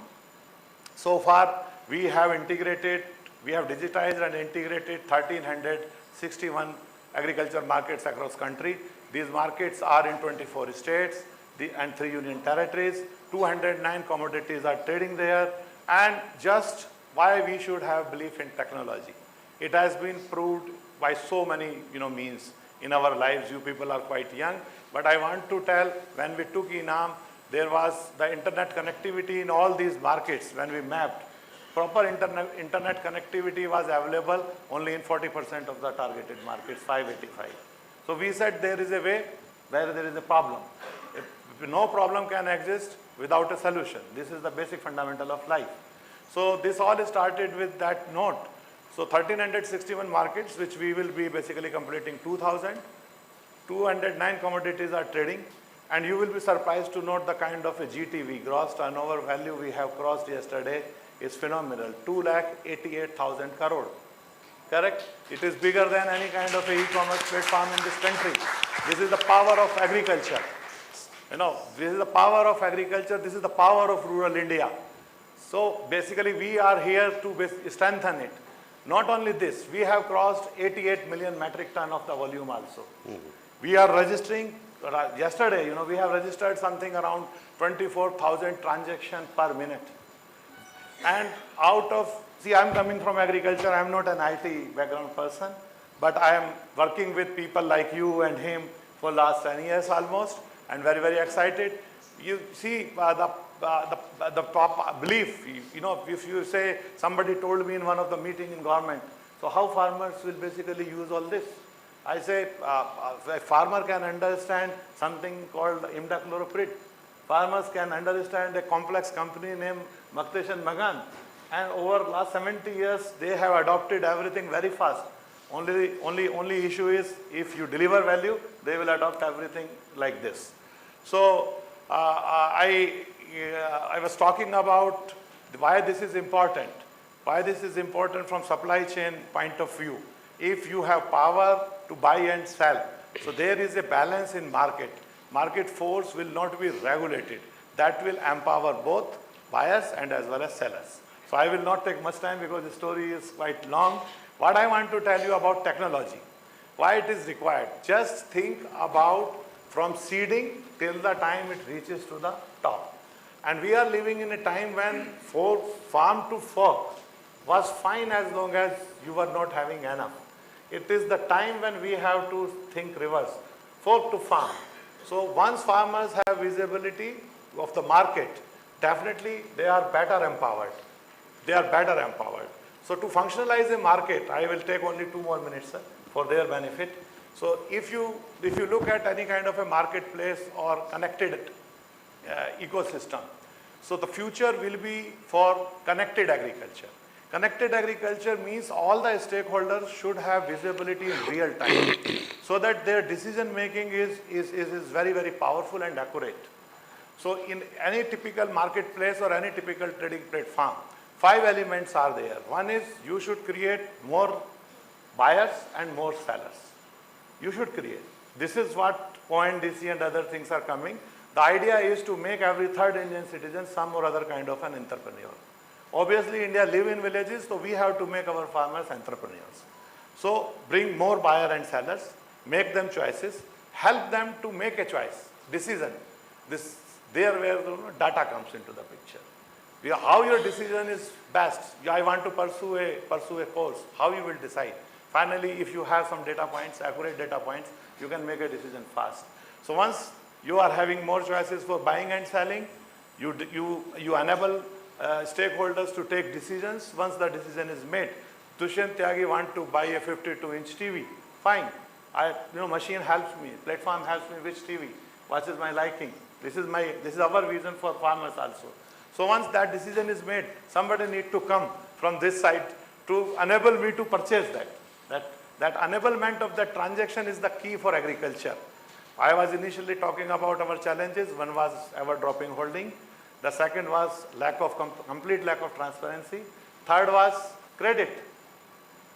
Agriculture, wherever you go, in whatever part of the value chain you look at it. So till the time these 3 problems are not solved, we will continue to struggle. So I said more buyers, more sellers, decision made, then somebody need to come to enable that transaction, and then somebody really need to settle that transaction. After settling something around close to, this year we will be crossing 1 trillion rupees turnover, right? And this has happened in India only. And our farmers have done it. 1,71 lakh farmers are utilizing e-NAM for more than last 10 seasons. So how do we convince them? Every day we conduct, one of my fellow, previous channel we were discussing adoption. So first change happens in mind. Belief, agriculture, farmers work, seeing is believing. That is the most power. I am 100% convinced with Vinayak. There is no need for posters. There is no need for any kind of a high decibel advertisement. You convince one person, he will bring you 10. You convince 10, they will bring not 100, 1,000. Believe me. So this is how, some other time we will have this story, how we can basically took all this to farmers. So that transaction is settled, then important is what we are here for today, deliveries. So big, large buyers are coming here. We are dealing with bulk. They don't want all the delivery in one day. So you have to create that infrastructure near to farm so that someone comes, someone maybe from this group tomorrow will set up a company who says, don't worry, I will create the warehouse infrastructure here. I will manage your commodity for you. Don't worry, there is a digital product coming from Samunati, for example. You need not to worry, seamless. Immediately you will get 80% of the value. Go for your inputs, get the right kind of advisory. This all is possible.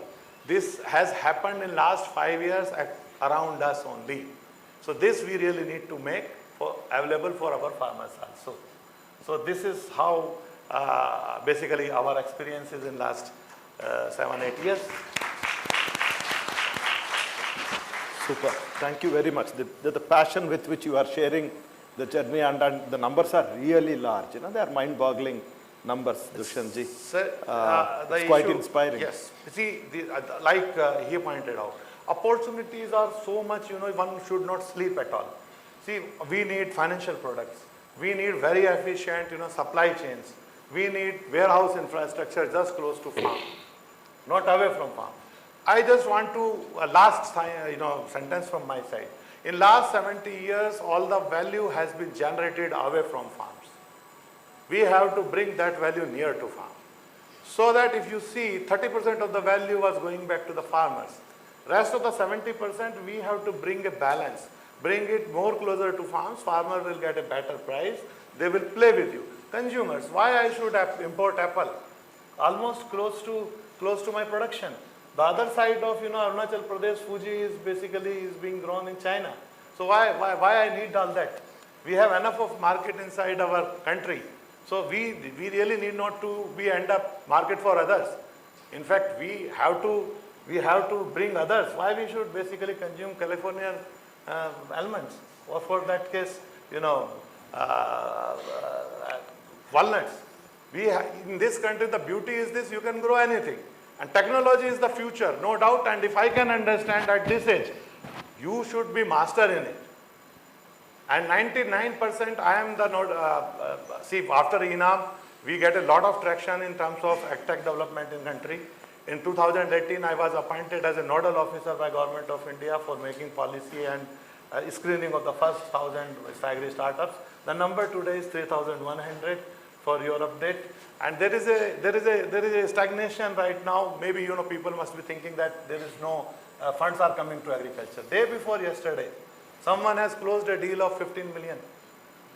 15 million. So if you solve a problem, no way. Money is available, information is available. In our days, we have to go to some place to acquire information. Today, every information in real time is coming in your pockets. I'll just add one line to what sir said. Just solve for the farmers, and and there might be 50 startups, sitting in this room. Yes. Just solve for the farmer. Minimum 50. True. I have a long list where you can work in supply chain only. So probably in the next round. Friends, during the lunch break, you know whom to go to. Yes. I indeed saw there's a huge list of ideas. So steal or grab the ideas or request for the ideas. Only in supply chain. Only in supply chain, mind you. So Rajan ji, last but not the least, sorry, thoda der hua aap tak pahunchte hame. Oh, well, sir. Right. So over to you. You have a unique supply chain to talk about. Well, so I understand the predicament of the audience. I understand the predicament of the audience. It's a very difficult situation to be in. Just before lunch, overshooting the time, being in narratives. Well, I promise you, I assure you that I'll be not in narratives. I'll be very precise to the point. If you realize I'm the odd man out in the entire conclave setup, because I am an offshoot of agriculture. I'm an exporter, basically exporter. And for a while, I have to take this subject beyond the domestic geographical constraints of India and reach a world market. That is my challenge. And before I comment anything, can any one of you tell me what's the basic difference between logistics and supply chain management? Any one of you?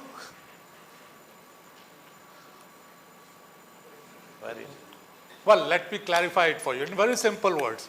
Logistics caters to the transportation between the links of a supply chain. One of my co-panelists just mentioned farm to fork.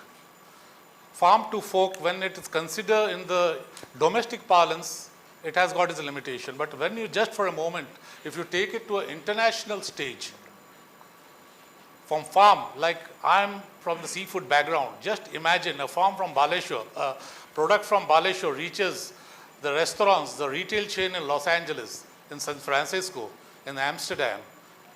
Just visualize, for a moment, just visualize it, and you can realize what are the challenges. Again, I take the word from one of my co-panelists, spoilage. That's a very important, because all these agri products and our products, seafood, are perishable in nature. And the three factors, basically the three factors which determines the degree of decay, the degree of decomposition, and the prevention methods. One is the bacterial growth, the microbial growth, the autolytic processes, the enzymes, and the lipid oxidation. When the product comes after the death in contact with the ambience or atmospheric conditions. Now the question is, how do I take the journey starts from the product is harvested in, let's say, a farm in Baleshwar, and the international journey starts to Los Angeles. Two factors parallelly, simultaneously run through the entire journey. The two factors are temperature and time. Temperature prevents, at temperature 0 to 4 degrees, it prevents the growth of bacteria in a dead person, any living thing which has died, whether it is a human being or a shrimp of 30 to 35 grams. Temperature is very important as the preservative method. Number two is how efficiently you transfer the product through the different stages and make it reach the international destination. And what are the obligations of being an exporter?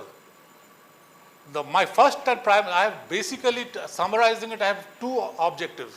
One is protect the interest of my primary stakeholder, that is an aquaculturist or a fish farmer. His return should be maximized.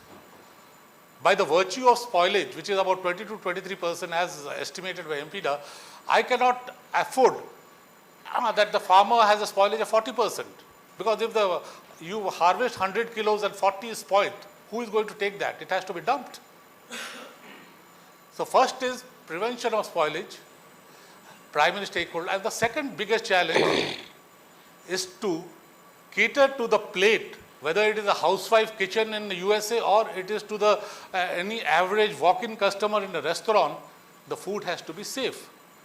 The food has to be a safe food in all attributes, whether it is the color, the texture, the different.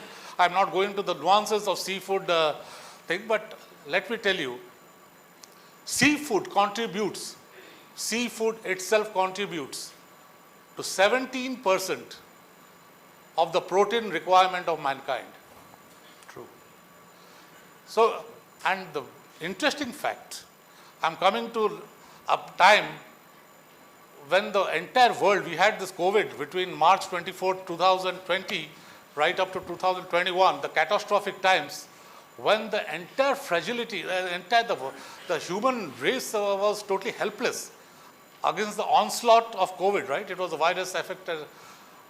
But one of the trades, like there are few trades, like the e-commerce someone was mentioning, e-commerce stood to gain. Similarly, seafood growth, consumption growth, in the global parlance was 300%. Can you believe it? And my company, year on year, in April 2020, March 24, we हम लोग वो बजाए थे balcony में खड़ा होके, and we did all these things guided by a PMO. And April 28th, all the restrictions shut down, everything lockdown started.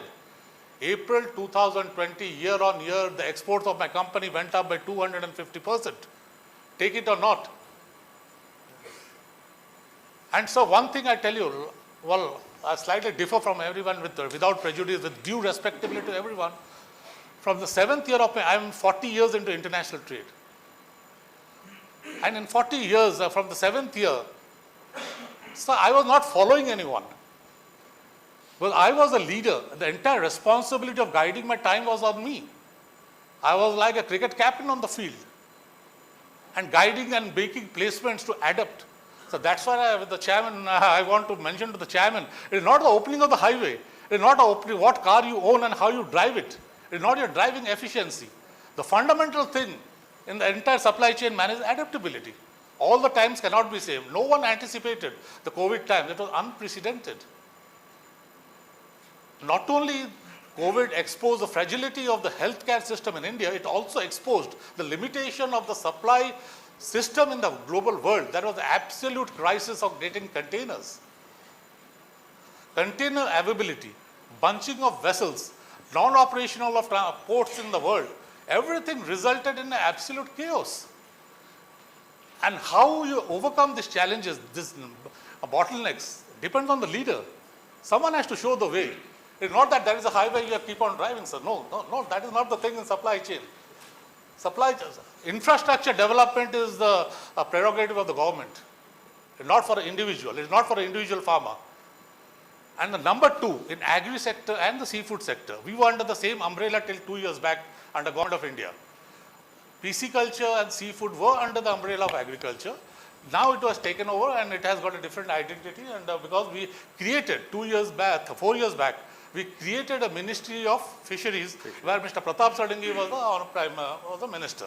Till then, we were part of agriculture. That is how Dr. Sukumar Das was kind enough to invite me here, sir. We were identified with agriculture. We were offshoot branch, but at no given time, we were away from it.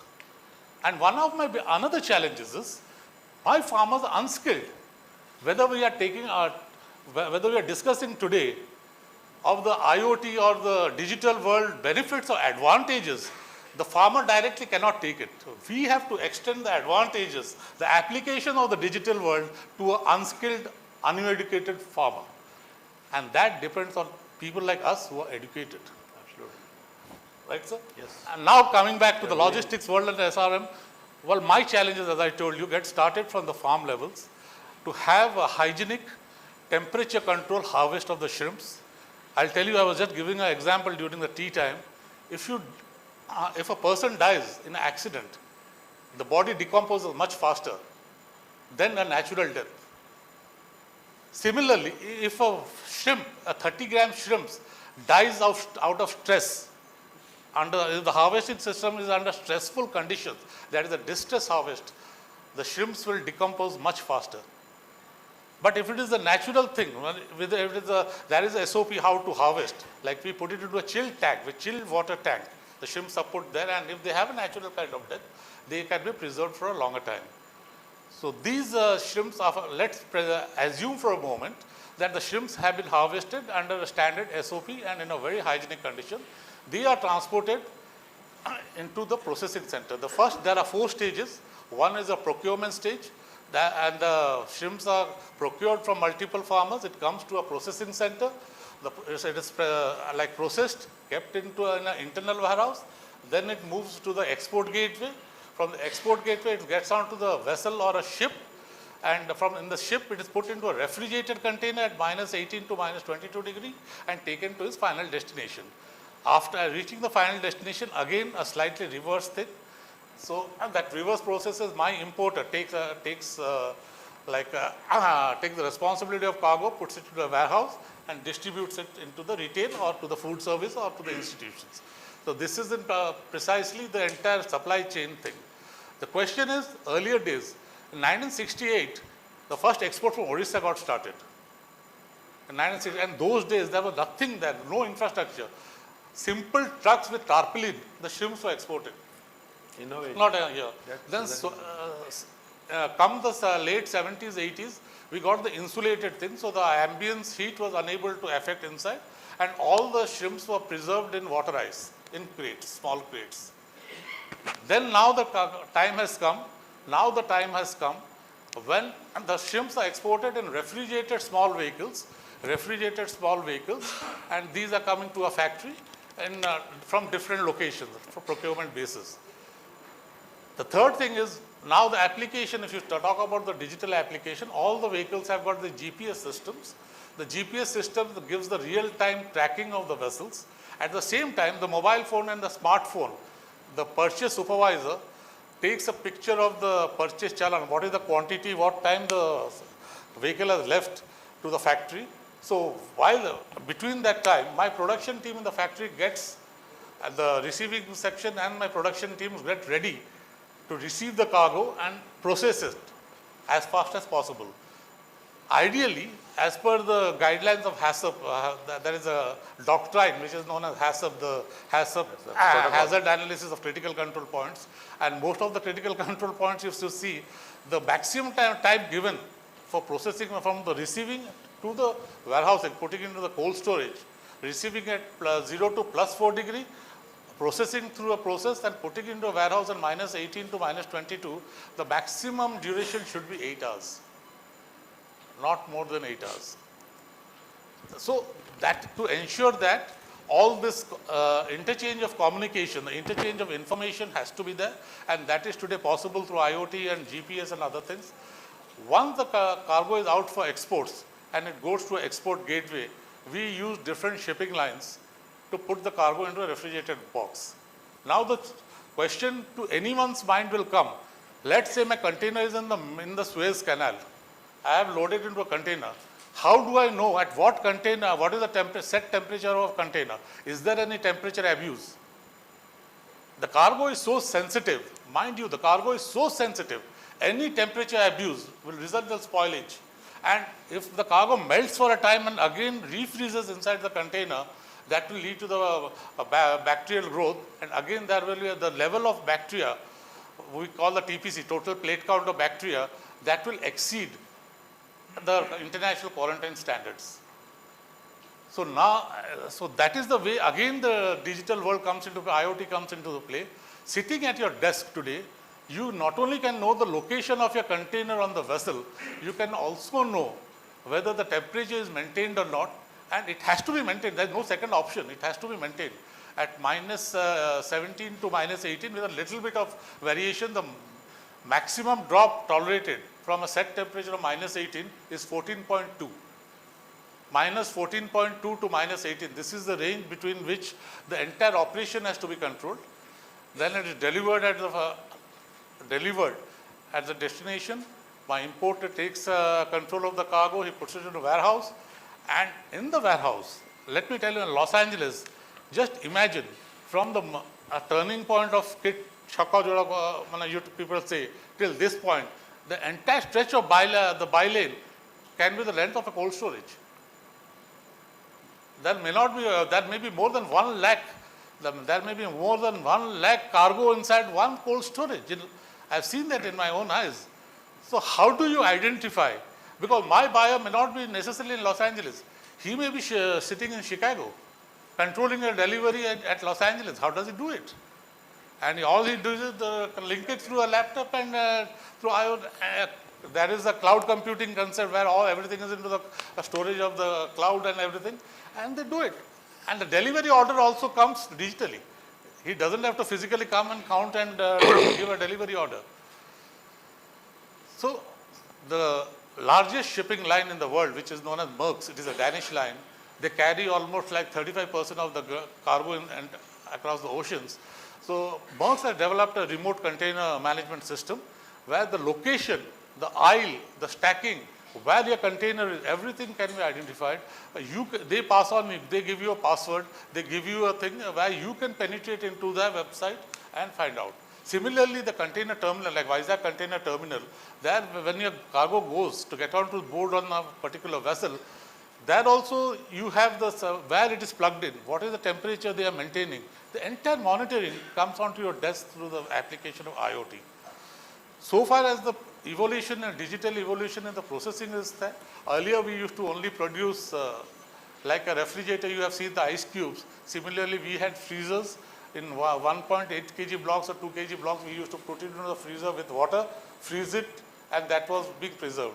Now latest technology is each individual shrimp is being processed, and depending on the requirement of the end customer in USA, whether a 500 gram or 1 pound or 2 pound or a 3 pound bag in the design, everything, we do it here and give it there because the labor in India is very, very cheap. Coming back to the traceability, the Ministry of Commerce have evolved a coding system which eventually goes on to the bar coding, as Mr. Rao was mentioning, I suppose, like from the farmer, multiple farmer give me shrimps. I mix everything and get it. But my supervisors has a batch number. Day on day, each farmer is coded. They have every farmer has a coding name. Each date has been coded. Quantity comes here. This goes on eventually to the entire 13 number, 12 number bar coding system, where whatever we give to the buyer, it is from the day I produce it inside my factory.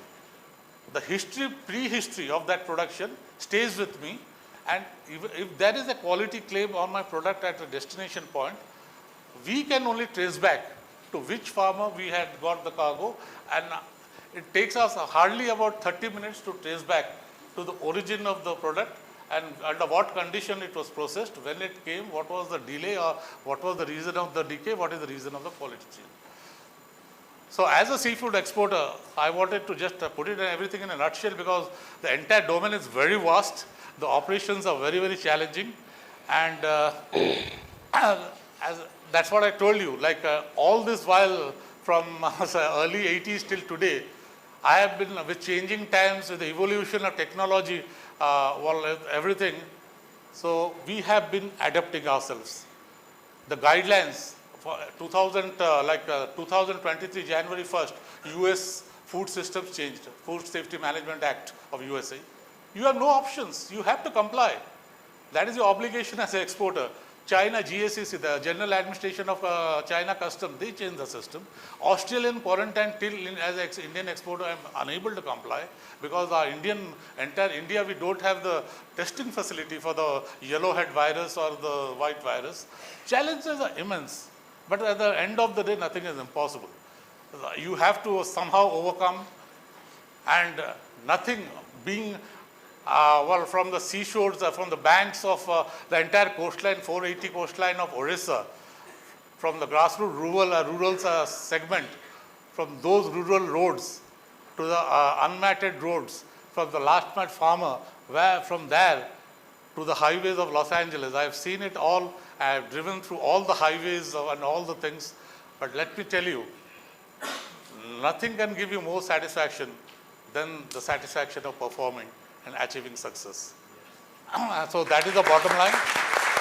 Well, with the permission of the chair, just give me just two more minutes. Well, so my apologies to everyone. I have something to share which my fair ladies missed out in my introduction. Well, number one is I am not 35 years. I never edited my profile. I am more than 40 years into international trade.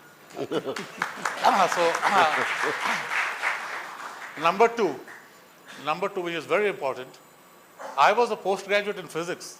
I just missed my gold medal for 2 marks. I had a specialization in electronics. I could have made a very good semiconductor engineers because semiconductors was a concept in our days, it was very new. Quantum mechanics, semiconductors, the black hole, the theory of relativity, these are the concepts of which were just coming up. And I was a student of that era. And I had given a lot of presentation in this field. Unfortunately, very fortunately, I pursued a career in seafood and I never had biology or fisheries in my entire career.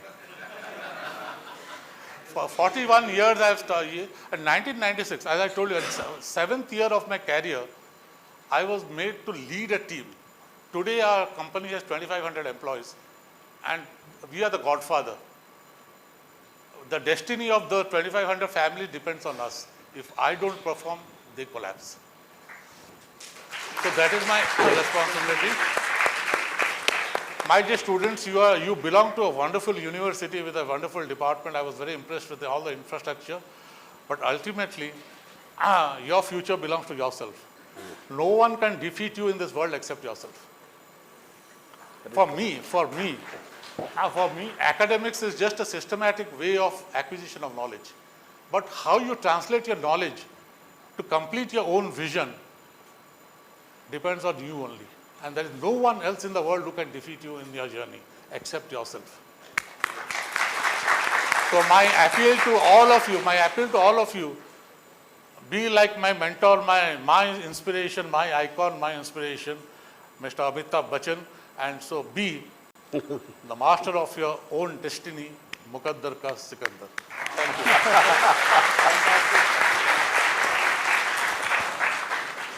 So can I just add 1 or 2 lines? Just 1 minute. After so much? No. He actually touched upon the cold chain in fisheries and everything. Very important. Actually, you add one more word: uninterrupted cold chain, or without any break. Right? That is very important. Like for a product like ice cream, which has about 25 to 30% air incorporated. Just say, for example, the vendor is greedy, he just switches off the air conditioning for half an hour. What happens is shrinkage. The total stock is unacceptable. Right? So uninterrupted cold chain management is very important, which impacts the quality, which the end consumer can immediately find out. Number 2, he talked about the vision about the, your this thing. You are in an age. We were from that age where we had only engineering or medical, physics, PCM kar lo, then you write jobs in SBI, a PO. So now we are in another age where you don't have to write exams. You go to the net and find your own whatever. Now, Mother Dairy has a formula. I mean, we have 4 pillars of success. Mr. Tyagi would know. I think it is applicable to everybody, which I will share. But before that, thriving in ambiguity is something which supply chain managers should always be prepared for. Adaptability, he said, thriving in ambiguity means you don't know what is going to happen. Nobody knew that, did we ever imagine that, we'll see those days like COVID-1, COVID-2? And COVID-1, COVID-2 also were different in many ways. COVID-1, there are some certain exceptions for the entire day. COVID-2, only for few hours. The supply chain had to, immediately adapt. For a company like Amul, which hates to give any discount, because they always price their products very low. So they don't want to give any discount. After COVID-1, I went to a grocer nearby in my society. I asked him, what did you sell the maximum during this COVID? Imagine what he said. He said, I sold maximum baking soda. मैं 5 साल में जितना नहीं बेचा मैं 1 महीने में बेचा है. Means what? People are making everything at home because the institution sales, Horeca crashed. And you know what happened? 1 liter cream was not bought by the institutions. And Amul had a pipeline.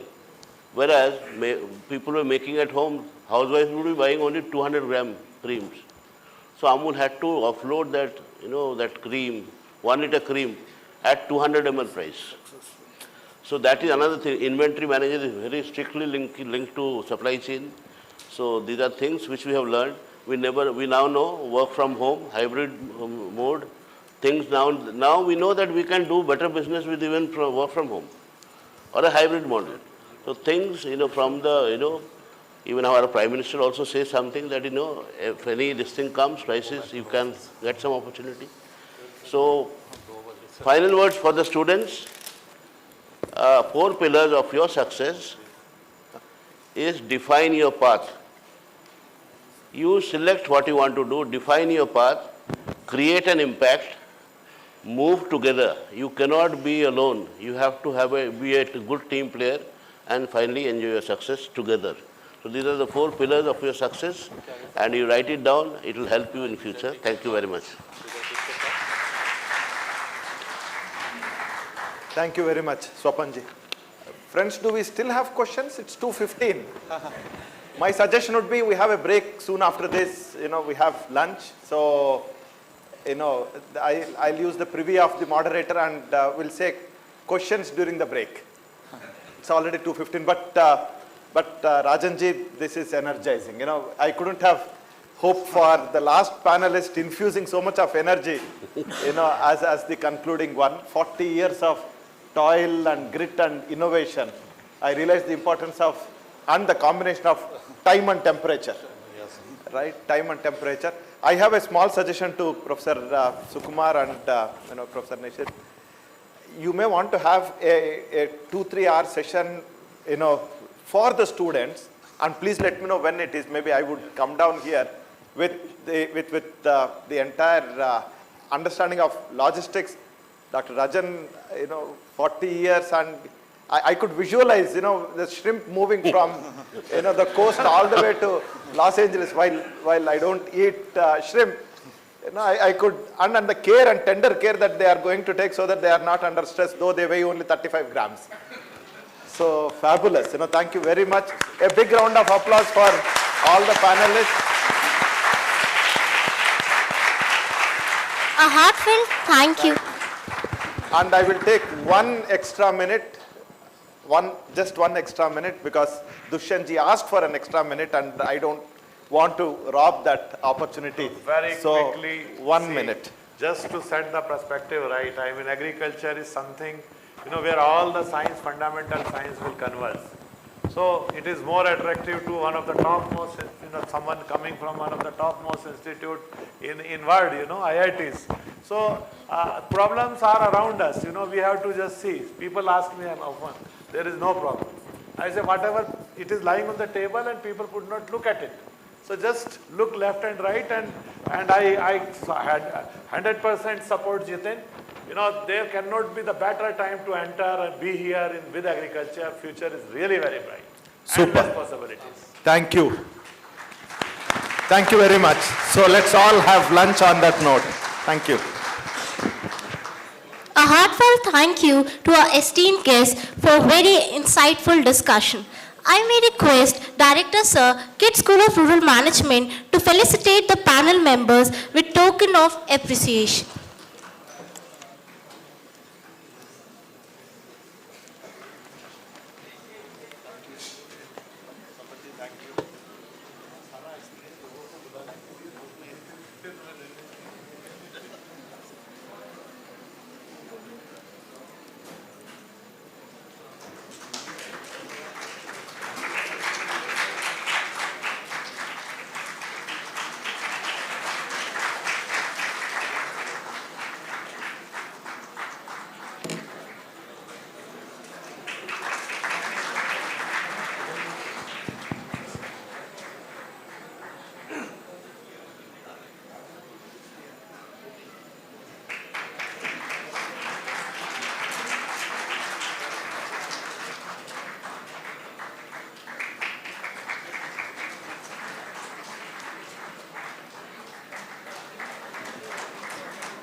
Now, I would like to request all the dignitaries to gather for a photograph session. May I request the media team to take over this session.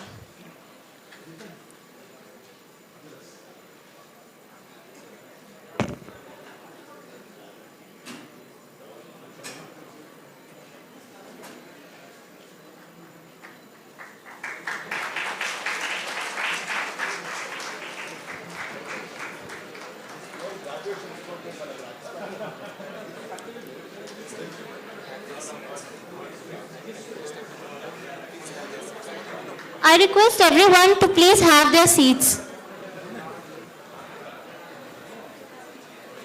Now, I would request our Professor Nirmal K. Mandal, Sir, convener of the conclave, to deliver the vote of thanks.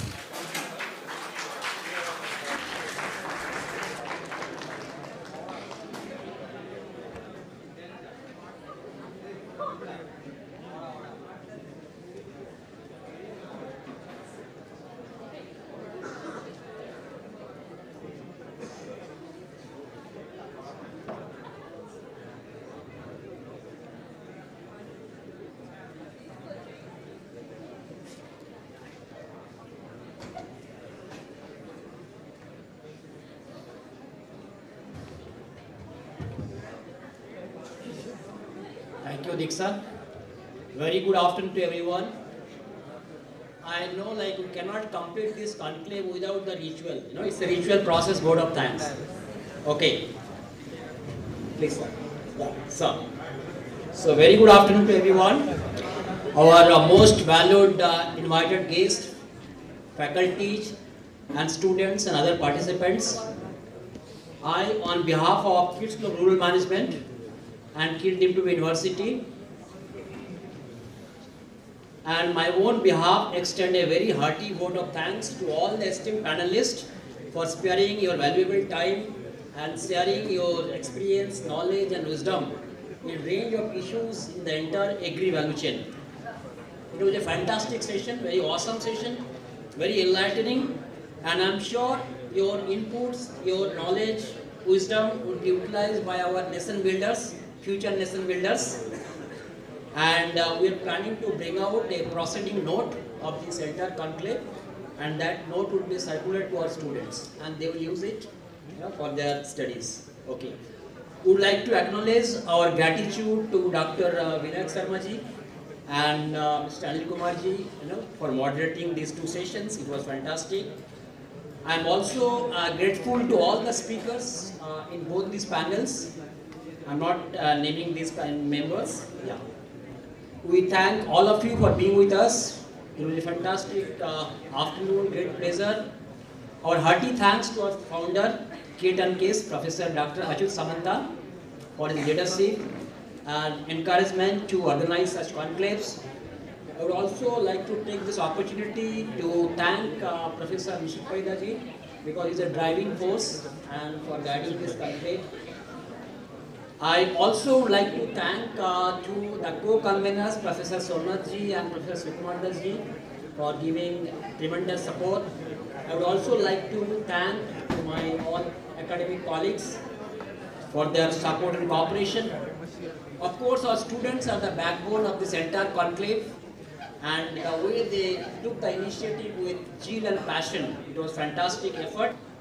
Every student team involved in the event has worked with tremendous zeal and passion. I must appreciate the effort of each team members. But I must mention a few names like Mr. Manish Rao, Mr. Pratik Ghosh, and Ansuman. They played a very, very important role. I am thankful to them for coordinating the entire activities. And for such kind of organizing event, we need a lot of planning, and we had the support of our staff from KSRM. I must mention the name of Mr. Ranjan Barik from KSOM, graphic designer. I must also mention the name of Mr. Anil Singh, who has supported us in administration and other logistic issues. Thank you so much, Anilji. And we all, thank you all, everyone. It was a great pleasure. Please take care, stay safe, and thank you so much. Yeah.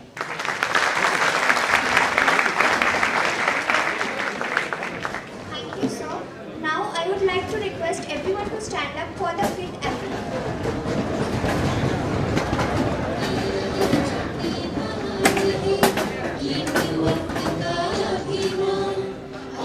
देश की पहचान लिए हुए झंडा उसका पल पल बढ़ते जाएंगे, आओ मिलकर गाएंगे।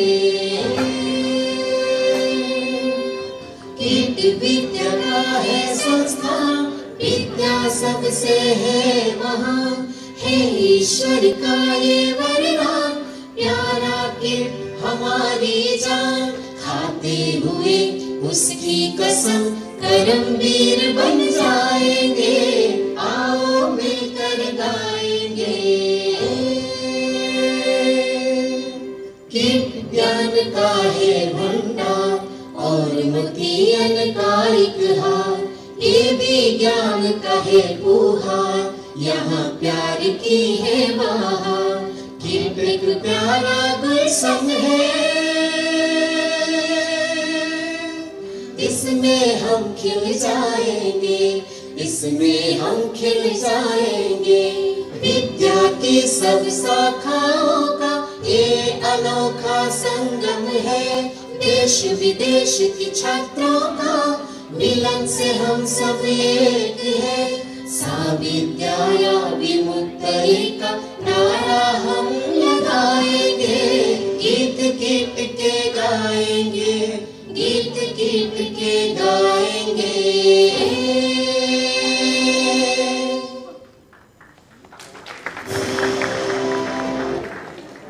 Thank you. That brings us to the end of our 4th National Agribusiness Konclave, and so we are sure it was engaging and insightful for all of us. Lunch has been organized for the dignitaries, and I would request the volunteers to take